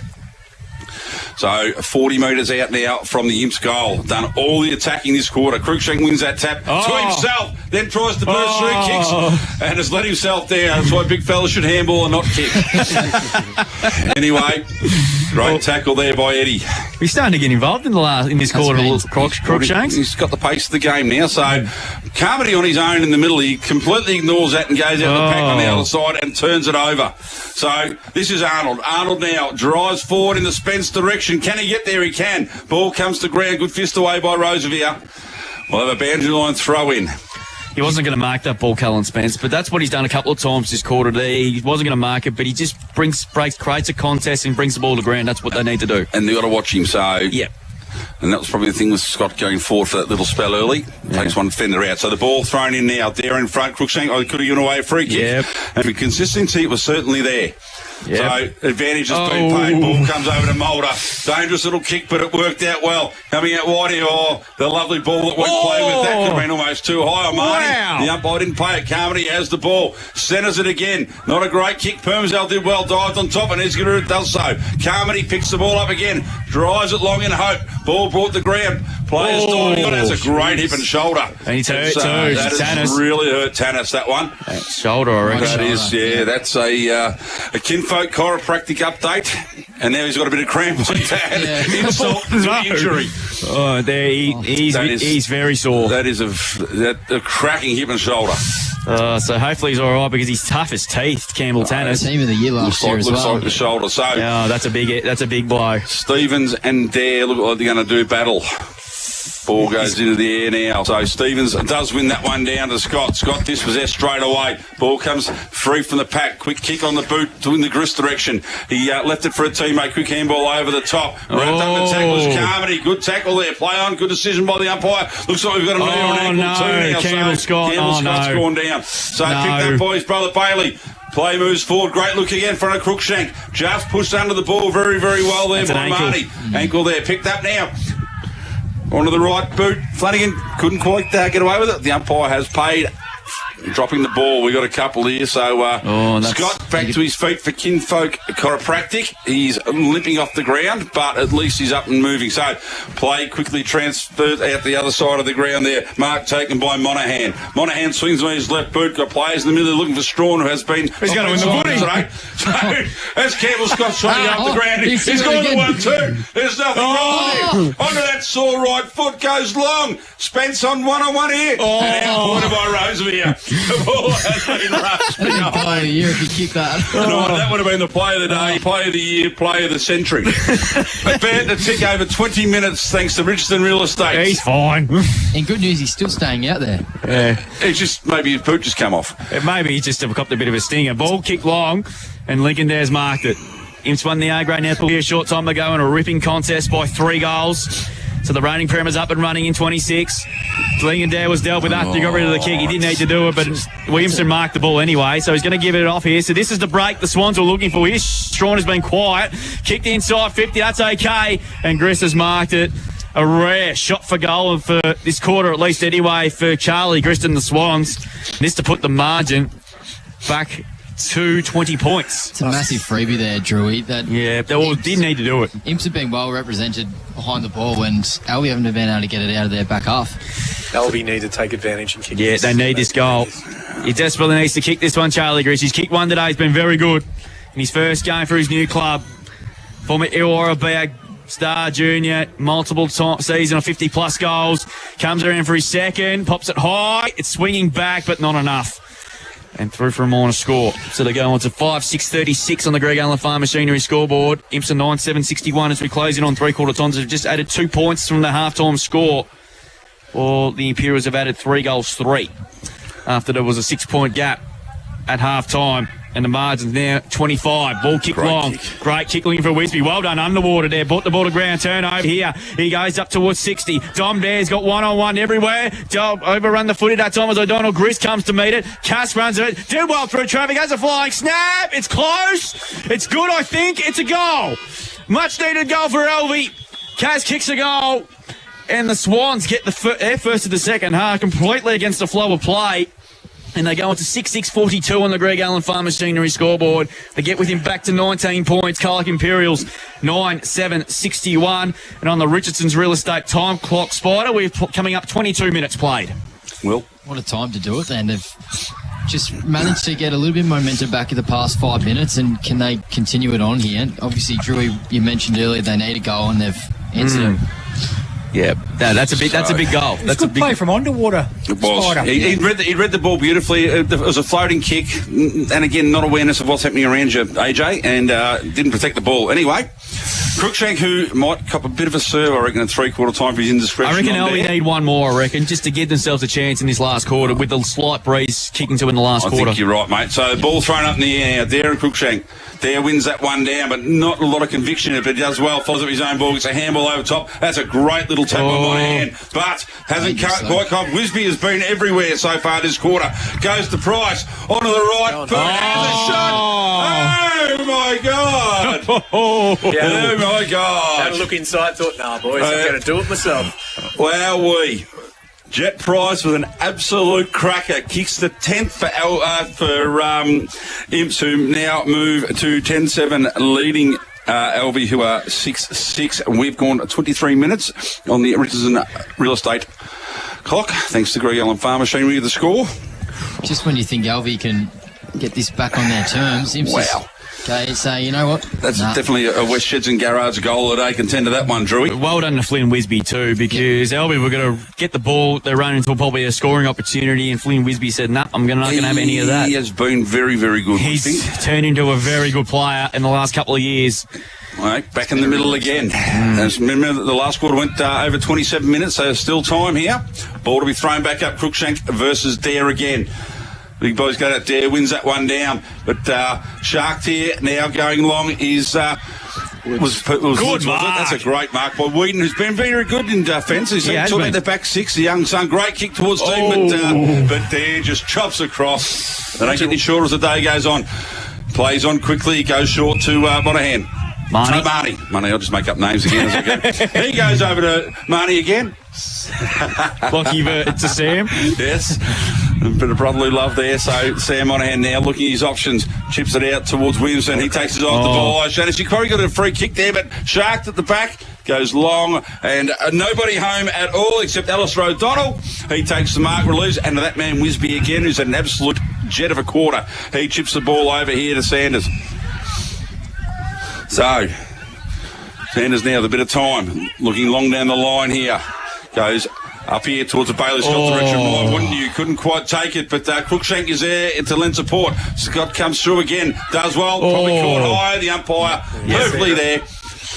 Seen that one. So Bailey Scott now, seeing his options.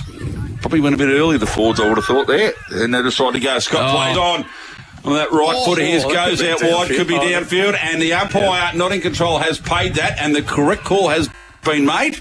Give the umpires their dues. Yeah. If they don't see it. Unnecessary. Didn't need to do it. The game's still 20 points, which is probably nothing in game footy, or 25 rather. But it's downfield as well. It was always downfield. This Stevens with the ball. They're just costly free kicks you don't want to give away, particularly when you're trying to get back into the game. 25 and a half gone thanks to Richardson Real Estate in the third quarter, the premiership quarter. Not necessary. Necessary. Stevens coming deep in the pocket now. What can he do?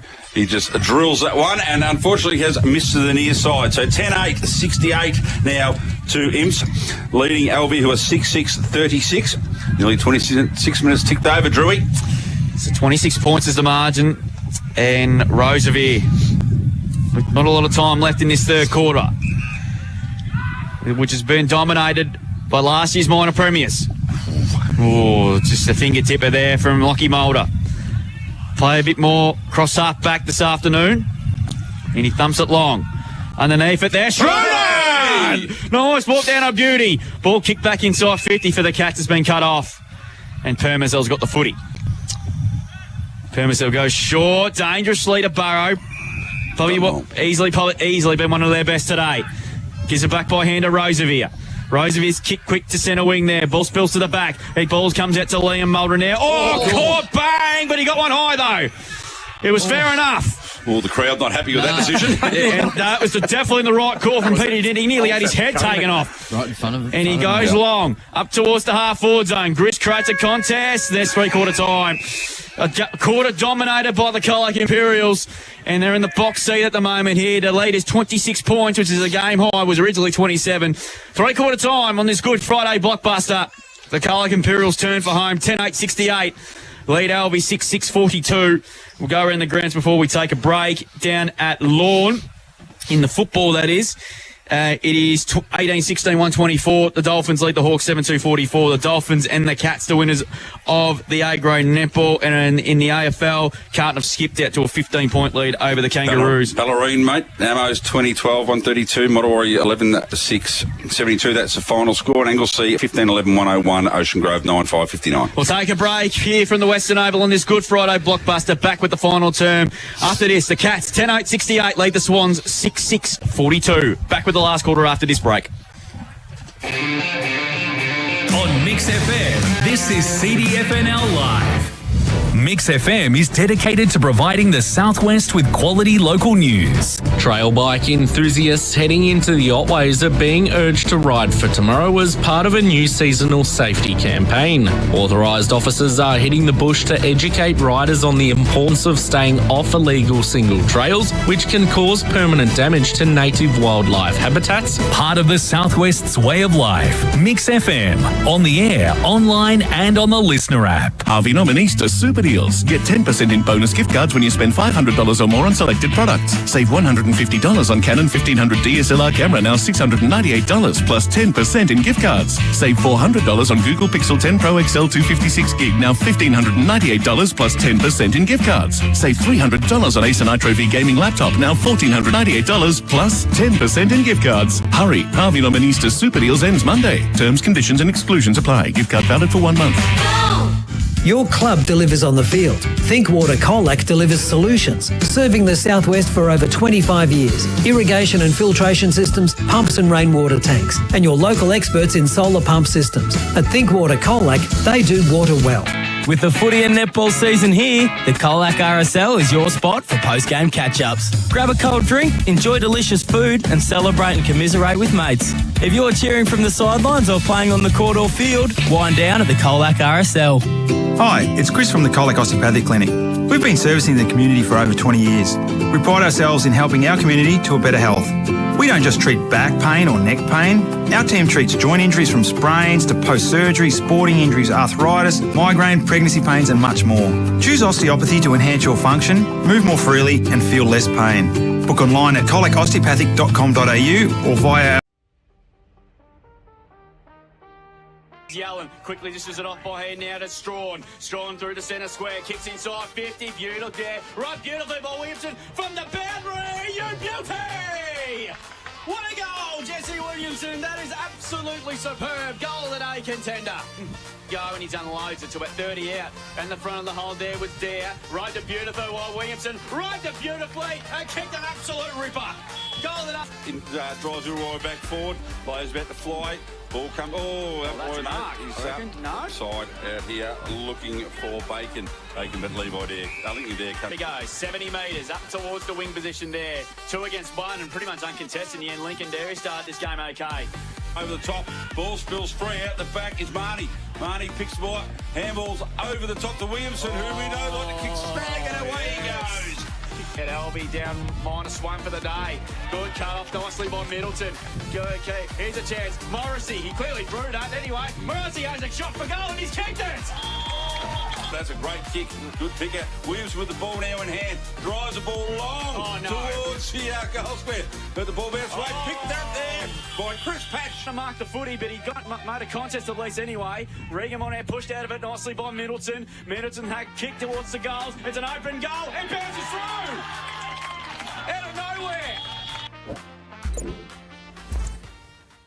Because everybody is unique, every Tempur mattress behaves uniquely too. Soft where you want it, firm where you need it. Tempur conforms to the shape of your body, not the other way round. The Tempur sale event is on now at Harvey Norman. Massive deals across the Tempur range with up to 55% off Tempur Ease, Breeze, Lux Breeze and Prolux Adapt mattresses. Receive a bonus Tempur Manchester set valued at $699 with selected models. Harvey Norman, your local mattress experts. Harvey Norman, Warn Ponds.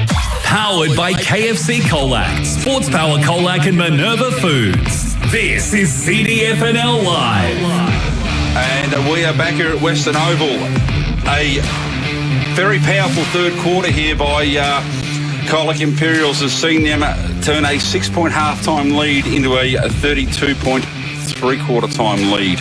Major goal kickers, Kellen Spence and Flynn Wisby have 2 each for Imps. Singles to Price, Scott, Cunningham, Tanis, Cruikshank and Brody Stevens.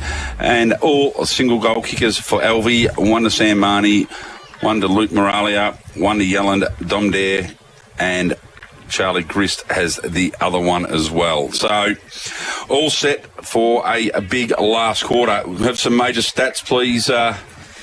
to three-quarter time. Spider, 26 free kicks to Alvie, 17 to Colac Imperials, 11 hit-outs so far to Brody Stevens, a couple to Liam Cruikshank, 1 to Cullen Spence, Lincoln Dare, 34 hit-outs for the game so far. Major stats winners for Colac Imperials, Bailey Scott, 26 to three-quarter time.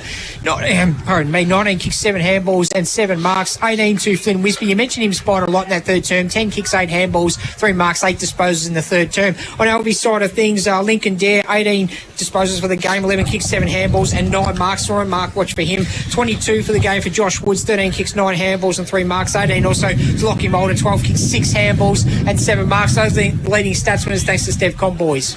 All right, so final term in the way here on this Good Friday. What have Alvie got in the locker here? The Colac Imperials lead by 26 points here as this last quarter is underway. Tried to even the sledger up on Good Friday. As a long kick forward, snapping ball by Marnie, straight down the throat. Good mark by Whedon. He's been good all day down in defence.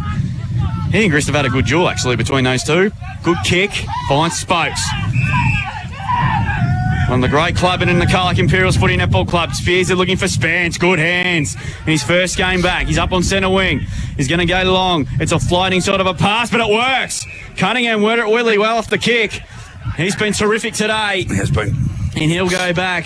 45. He's too far out, so he decides to kick into the hot spot. There's loose numbers everywhere here for the Colac Imperials. I don't know how that happened. And I think it's one of the Sanders boys has run onto it. Yes, it is Willem Sanders, Drew. And he'll go back and have a shot for goal, 30 metres out, and this to put the margin over 5 goals in the game that Alvie have kicked 6 for today is going to make it very, very difficult for him. Yeah, you just about put you down your glasses after this one, Spider, wouldn't you? I would have thought so. Just outside for you, mate. Herberson kicked 10. Oh, there you go. Wow, that's a bag, Spider. It's a bag. So he comes in from 30. It's going to land short. It's a horrendous kick, but marked. To his brother, Oliver. He played on. Then I thought there was a bit of confusion. Everybody stopped because I thought the ball was touched. But anyway, Marnie's kick is short and finds Jensen Monahan. There was a lot of everyone just stopped. I thought the umpire called play on. Yeah, I think that's why. That's how everybody thought as well. Moulder tried to paddle the ball forward. Here's Eddie. Hand passed over the top to Lockie Moulder. He got an on-kind bounce for him. Picked up now on this occasion there by Arnold. Back it comes to McKay. Here's Bailey Scott now has the footy there. He can run to 50. He runs to 48. He goes for goal. It's to go shot. Campbell Scott! What a mark! Kinfolk chiropractic medical update. There's nothing wrong with him. Are we at Easter? Has it been 3 days? He's risen, Spider. He is risen. Oscar Barrow was in the box seat and Campbell Scott, like the thief in the night, has plucked it. 15 metres out and should go back and ice the game, you would think. Clever kick from Bailey Scott as well. He used the wind to keep it in the air. Spider can't believe it. I can't believe it. So he lost both legs, 2 arms and a head. Well, it's great to see him back. Back at 100%. Comes in and kicks the goal. And the Cats are look like they're going to take the first win of season 2026. 11-74 on the Greg Allen Farm Machinery scoreboard. That's his first for the year. Alvie is 66-42, Greg Allen Farm Machinery scoreboard. Margin is a game high, 32 points, Will. That's it, yeah. Look, Imperials needed to start well, and they did. Dom Dare, I listened to Alvie's huddle at three-quarter time, and he said it was their worst quarter they've played, and they needed to respond, and they haven't done that so far. Tell you what, that's the mark of the day, isn't it? Has to be mark of the day. I missed it. He had no chance of marking it. 3 players. Oscar Barrow was in the box seat, and Campbell Scott, like a gazelle, just come in there and just took the ball off him. Right in front.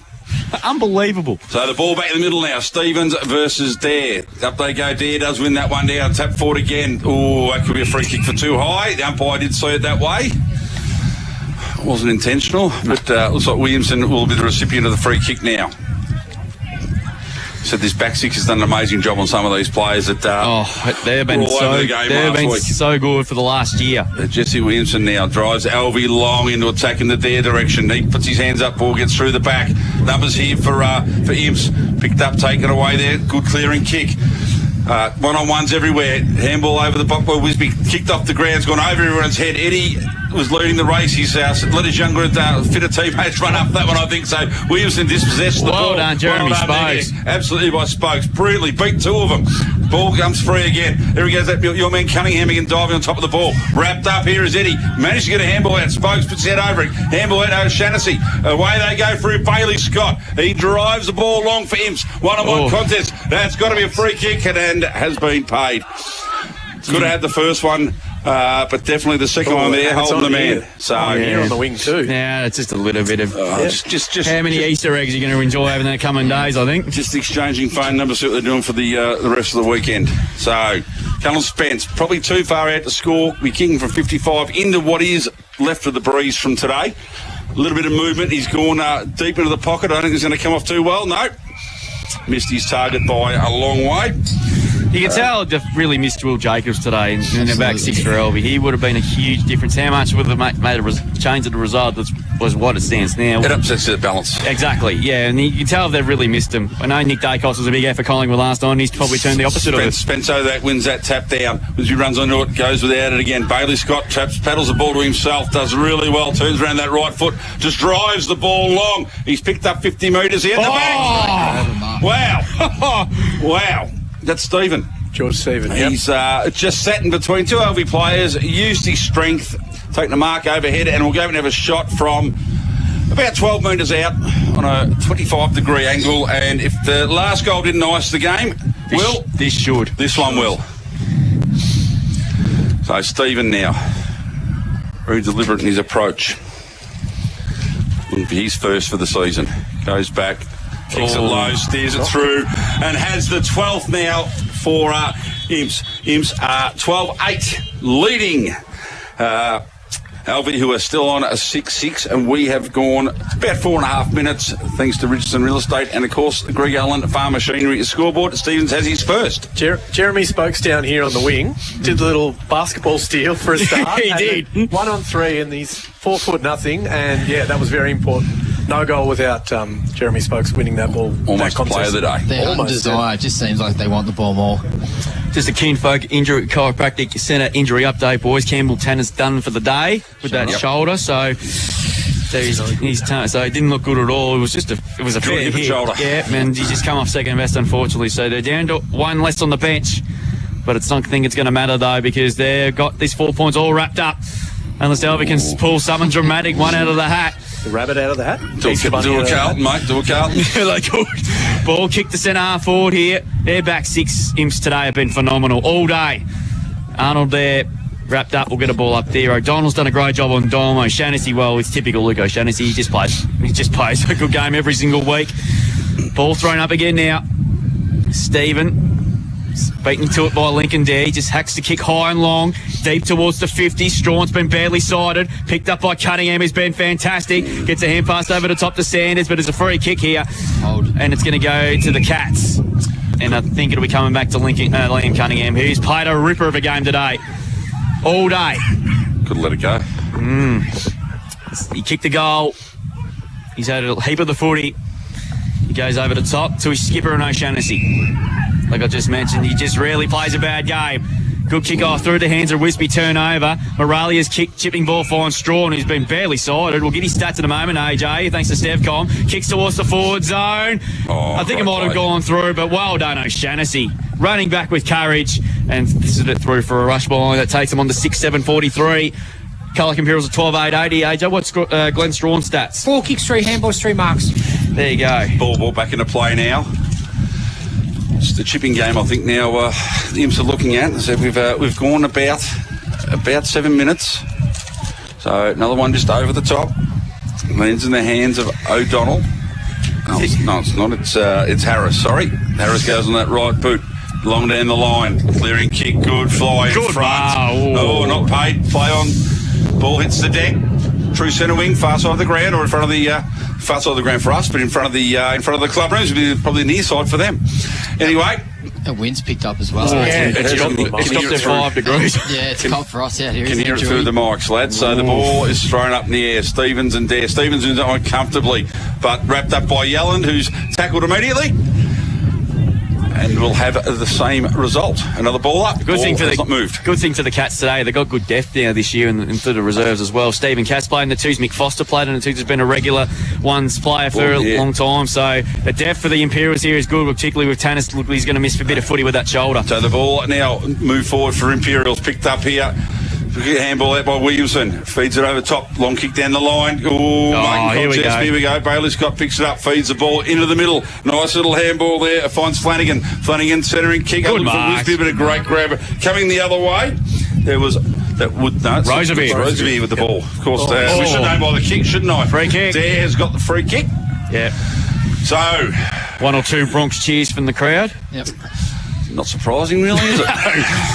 Seems that we're at his home ground, mate. It's going to happen. That's only the sole time that the ball's coming very quickly to Dom. Yeah. Done many times have done that today. Here comes Dom Dare in, 15 metres out. He puts a bit of a hook on it, but doesn't really matter. He gets his second for the afternoon. Brings up the 7th for Alvie. They move on to 7:49. Trailing Imps to a 12.880 on the Greg Allen Farm Machinery scoreboard. We've travelled about 9 minutes.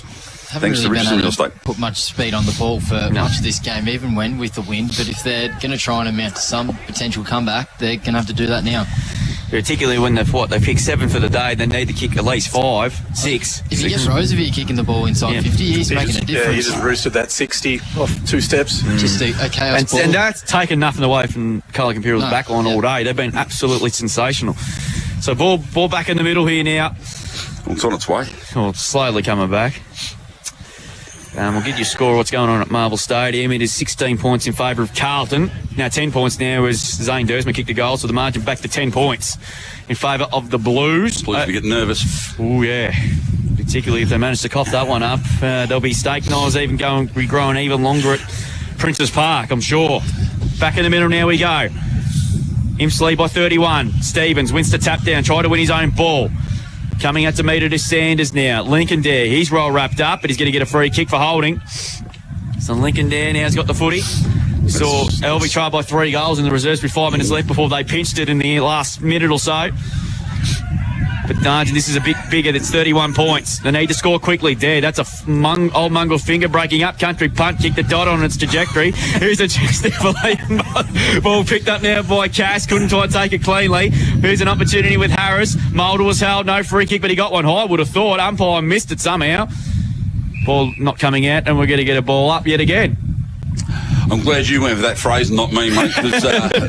You would have manulated it, Spider. I would have made a meal of it. Lucky we didn't do a Matty Hill call last night, which you won't mention. That was hilarious. We just did. McKay tried. In fact, it was Sanders there. McKay tried to paddle the ball forward, but Moralia pushes it out of play, and we get a boundary throw in here. So Campbell Tennis done for the day with a shoulder injury, thanks to Kinfolk. Get out of the way, AJ. No, he's like AC sprain as well. Yeah, that's could be a month, 4 or 6 weeker. 4 weeks usually. But the thing is, like I mentioned, they've got good depth in the twos this year, the Colac Imperials, with Mick Foster and Stephen Cass, of course, played in that senior grand final, which played in the reserves today. As Price as well tackled by Rosevear. Ball pinned, we'll get a ball up yet again. It's a long way from home, Price. It's usually up the forward line. So, yeah, he's up a long way. I saw Charlie Grist done it a fair bit today as well. So ball will be thrown up yet again here. It's about 15 players surrounding this stoppage. There, the tap.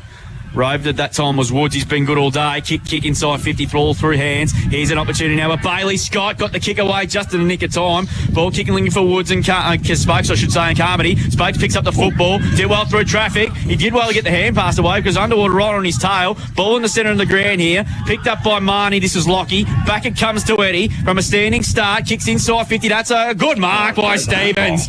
Class over centre mark of the there. Their air work today, Colac Imperials, has been brilliant. He's going to go out wide. And it's just going to play keepings off. Whedon goes short to Harris, son of a gun. Over right in front of front of Bay 13 here at the Western Oval. Going to kick long up towards the wing position there. Good contest again, but a free kick being picked out, and I think he'll go Alvie's way, I would have thought. In the back. And it's going to go to Eddie. So he's going to chip and ball. Rosevear's got off the chain, and he'll loft it to full forward, which he does. Kicks to about 15 out. Dom Dares in the box seat. Oh, dropped what he should have taken. Very unlike Dom. He's had one of those days. Through for one behind. They go to 7-8-50. Margins back to a neat 5 goals. Could have nearly shepherded that through. Yeah, if it was in the right direction. Could have been well. The ball to be brought back in now. So Sanders got it. Look at his options, just chips it short. Keep possession of the ball. Schroeder now in his own back pocket. Again, looking at the options. Not a lot of movement down here. Link Dare's now come across to fill the hole at this side. Just goes long down the line. Dare's in the box seat to take this ball. Brought the ground by O'Shannessy. Quick handball out. Nice little quick kick by Sanders again. That was Oliver who got that one away.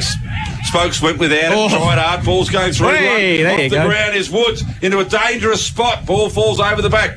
Players pick it up. Schroeder kicks it into Strawn's head. So that's a stat and a Falcon. So double whammy. Double whammy. So the ball wrapped up 25 metres out from Alvie's goal now. So, as I said, Im's defence has been resolute all day. It's been really good, giving nothing away. Ball gets into the air. Tapped down there by Cruikshank. Wrapped up in the tackle.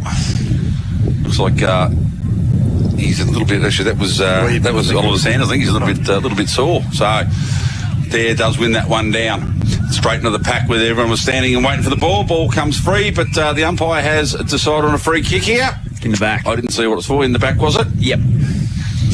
So coach versus coach. Coach versus coach. So Bailey Scott now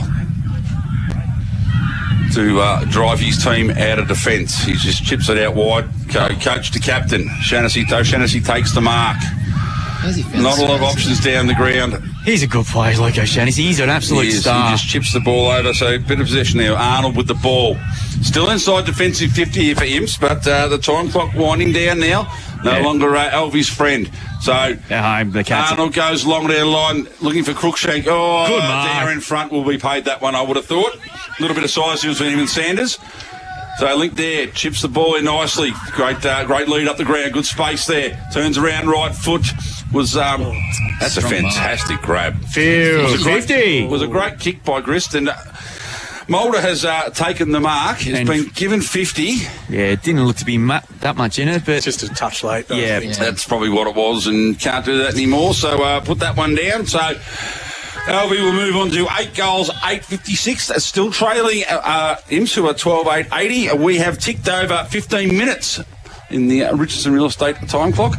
And, of course, scoreboard, thank you to Greg Allen Farm Machinery.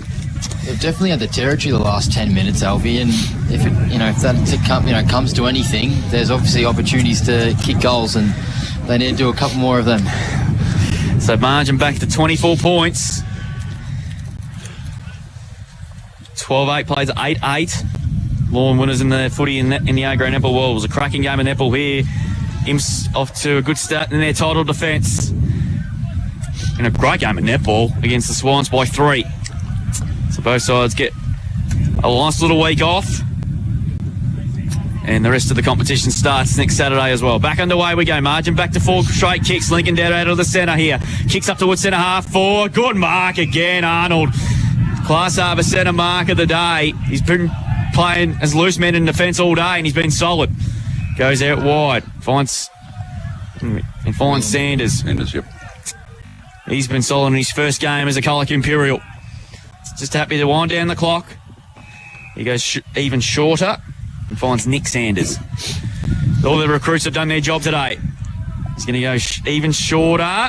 Good hands. And the mark taken by Wilhelm McKay. Of course, McKay, number 9. Let's not forget Tom McKay, AJ. He was an absolute star. He certainly was. Goes inboard. Not a great kick. Ex-teammate of mine. Toby McKay, back at Belmont.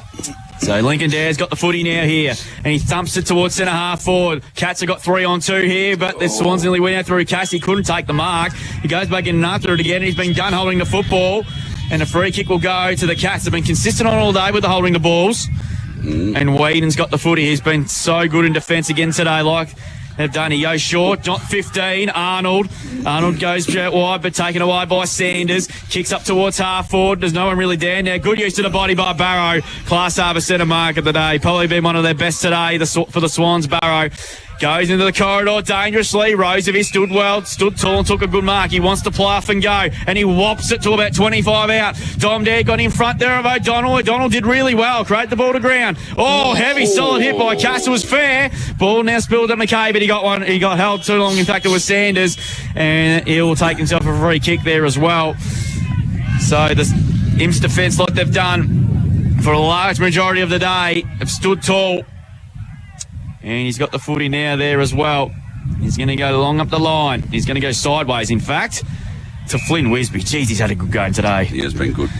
We'll get his stats. And what's his stats, AJ? Flynn Wisby. This will be number 20, Drew. 10 kicks, 9 handballs. And he goes, and that's kick number 11. Kick long up the line there. Campbell Scott was shoved. Oh. No, the other way. No, he paid the mark. Yeah, there you go. I thought it was a Campbell Scott who's pushing the back, but it's gone to Alvie, and Griss has now got the footy now. 60 metres from goal. He dished it off to Roseby. He can definitely kick one from 45. Goalpost high. Maybe. There's some life. Maybe there's a little bit of life left. Margin back to 18 points. 9-8-62. Alvie, Colac Imperials 12-8-80. Greg Allen Farm Machinery scoreboard on the Richardson's real estate time clocks. 18.5, mate. Oh, yes. I put it on a minute and a half too late. So they might be left their run a little bit too late, maybe. We've seen the reserves, mate. 3 goals in the last 5 minutes to win the game, so... We've seen stranger things happen. We have. They've dominated the last little patch here, Will. Absolutely.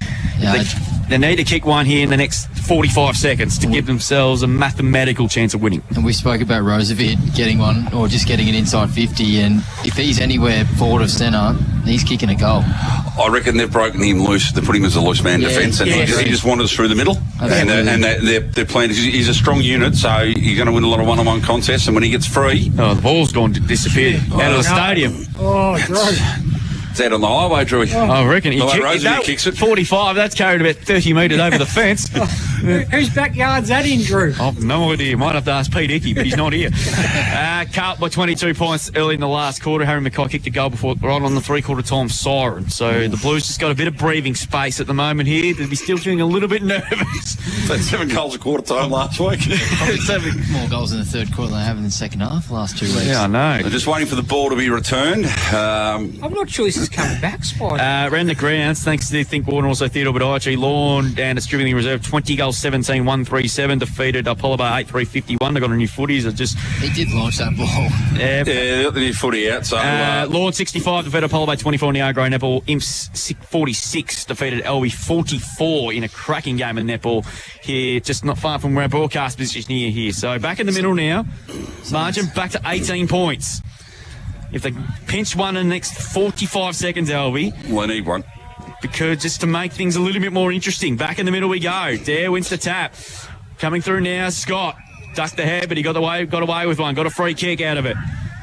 So he decides to go long to centre half forward. That's a beautiful kick to his brother Campbell. Lace out in front of him. Nothing Permazel could have done about that one. Not sure if it was tactical with his ankle that they put him forward, but it's worked well. Tactical. I like that. So Campbell Scott will have a shot here. He'll kick from 47 metres. Bailey wants a handball, but that's been ignored. Yeah, no. He's loose. Oh. And there he goes. 15. He'll kick it from... he thought about feigning the hand pass, but... umpire wants none of it here. So Bailey Scott can chew up some time. He's 55 metres out. He's kicked a great goal. He's been terrific again today. 25 kicks, 8 handballs, 8 marks. Steph Comp stats, Drew. And he's exercised to go backwards, and I don't mind that. Takes a bit of time off the clock. To O'Donnell, he's been solid. He goes back to Bailey Scott. Just chewing up time now. He goes short to Cunningham. Good first again in that time there by Jensen Monahan. Comes out again. Good tackle by Bailey Scott. Ball pin. We'll get a ball up here. So they're just happy to play a bit keepings off at the moment here, the Colac Imperials. 21.5 gone. Thanks, Richardson Real Estate, Drewy. So, yeah. Need one quickly here, I think, Alvie, which is probably one of the biggest understatements I'll ever make for the season. So the ball goes up there, and Stevens wins that one down. Here we go. Scott runs straight through, throws it on the boot, the old finger breaker. Goes over the back. Kick. Free kick has been paid for in the back there. Yep. To Lazarus. He's risen. Handball Scott. I'll give you his stats, boys. 7 kicks, 5 handballs, 4 marks on the Stevcom stat sheet. 3 broken legs, 2 broken fingers. Is there a quota for like Bible quotes that we have to get in? There is on Good Friday, mate. Yes, absolutely. Have you missed mass? So if he nails this one, the game's over. So Campbell Scott coming in. 30 out, has left the boot, has pushed it wide, but it does break the margin out to 19 points now, Drewy. Handy point. 12 goals at 9.81 to 9.8. It's 62. We've gone 22 and a half minutes. Greg Allen Farmer Community scoreboard. Ball to be brought back in, and they will not mess around. Straight down the middle. Looking for Roosevelt. Ball goes in that direction. Ball comes free. Here we go, running away now. Picks the ball up beautifully. Here's Williamson. Williamson chips the ball over nicely. Mulder dropped what he should have taken. But then Sanders fell over. Opened the ball up. O'Shaughnessy just does the things he has to do. Come away with it now. Onto the right foot. That's a lovely way to kick the spot. And that will be 50. No, apparently not. Didn't go behind the mark, but anyway, they got away with it here. Chipped over the top, not a great kick by Cunningham. Probably the first thing he's done wrong all day. Mulder gets a hand back, quick chip over the top here. It's a 1-on-1. Roosevelt too strong. If you're looking to go to the goal square here, I would have thought. There he goes. Goes with the torpedo. It's come off okay. Didn't quite get it as well as you would have wanted to. Ball hits the deck. O'Shaughnessy again just feeds the ball out wide. Quick kick out of defence. Could land in the hand of Spokes. He does. Absolutely. He's been good. He has been good. So Spokes now. Take a bit of calm down at the crease. It's not a great kick. Quick handball over the top. Doesn't go well, but Scott's still good enough to go after it. Probably played for a bit of contact high there. The umpire didn't fall for that one. Some tired legs now. Very tired legs. We're about to tick over 24 minutes thanks to Richardson Real Estate. But we did lose about a minute trying to find that ball over the back. So yeah, we did. Maybe put some nets up. They might help. So ball in the air now. There wins that one down towards Roosevelt. Couldn't quite take it. Coming through the other way, Stephen. He went without it as well. Players getting very, very tired. Ball has been wrapped up. The umpire. Oh, he's going to ping somebody. What's he doing? He's just let it go. Well done, umpire. I love it. Get the ball and play. Ball comes out free. Quicks on the kick is Mulder. Doesn't really pick anyone out. The ball falls over the back. Picked up by Cass. Feeds all him over to Marnie. Marnie has a chance for his second, but he couldn't take the ball with him. Ball comes back to Cass now. Deep in attack for Alvie. Ball kept being fed out. I can't fault the umpire. He said no one's holding it, so get it out. They all just looked at the umpire. They looked like statues, didn't they? Very smart, trying to steal it, but the ball come off hands there, and we'll have a boundary line thrown about 55 out from the Alvie goal. About to tick over 25, Drewy. Yeah, not long to go, I would have thought. 19 points to the margin, thanks to Greg Allen Farm Machinery. There, got in front. Winston tapped down again. O'Shaughnessy, like he's done all day, he's been so good. Did he outpry it? Not according to the umpire. Williamson pleads his case. No chance of getting that ball out. Ball up again. So the Imps were challenged a bit, and then they've responded like they were going to be a real premiership threat again this season. And it looks like they're going to pass through true with flying colours here. Wisby trying to take the footy cleanly, but he couldn't do so. But he lays a good tackle on Marnie. We've got a ball up again.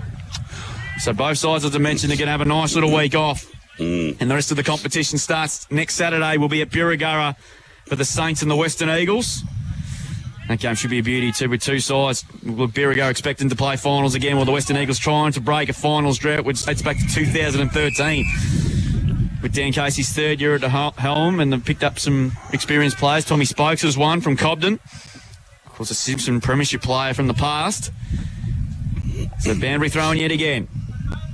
There. Winston tapped in again. Eddie, dispossessed. Wisby's been very good. To McKay. To Cunningham. He's been superb. Beautiful kick into the middle of the ground. And finds Spokes. They're queuing up again here. Kicks inside the 50. Look at that. Magnificent. And that's a contender for the play of the day. Callan Spence on the chest. Champagne football, Drew. It certainly was. And that was just great football, particularly the Cunningham. What about the kick? It's in the middle of the ground. That was just superb. That's how good of a day he's had. And Callan Spence has had a good day himself. He's kicked two. Kicked an absolute gem in the first quarter. The second one. From 45, directly in front. Puts it on its way. It's high. It's not going to land a bit about a metre short, but it's been punched over the line through for behind. So they go to 12.10.82 on the Greg Allen Farm Machinery scoreboard. Alvie 9.8.62. With probably about a 27, minute. Mate. We're about 27 minutes. A minute or so left, I would suspect. As the Swans are going to bring it through here from Lockie Mulder. He thumps it long up towards the outer side. Ball off hands again. Price takes the footy. Hand passes it in Hope inside the 450. Cunningham tried to get back. Mulder did well. Tried to mop things up as well. Ball's on the 50 at the moment here. Stevens overran the footy this time. Mulder to Dare. Did well through traffic. Hospital hand pass is okay to Strawn. He's been quiet. To Williamson. Obviously not the impact he wanted from last week. And there it is. The Cats are on the board. And they look on the road to redemption in season 2026. And they did in pretty comprehensive fashion there as well. There was a few nervous moments in the last 10 minutes of the last quarter, but they get the job done. And they level the ledger, I should say, on Good Friday. 12-11-83. Defeated Alvie 9-8-62. The game was wrapped up in the third quarter, which they absolutely dominated. And the road to redemption begins for the Cats with a very, very good victory to kick off the year. Absolutely, Drewy. And I think the two goals in that fourth quarter just, sort of levelled the boys and made the comeback a lot harder for Alvie. And the runners up from last year, they managed to hold their heads high and just get the 4 points in the end, which is all you're here for. Yeah, so they're going to take some beating. Of course, the only sour little note, though, was the shoulder injury to Campbell Tannis. He might miss a fair bit of footy as well, which is going to be a big out, but it's obviously a good opportunity for the reserves because we saw a few senior heads played in the twos today, which played pretty well, so we may get to see him after the week off. But the Cats on the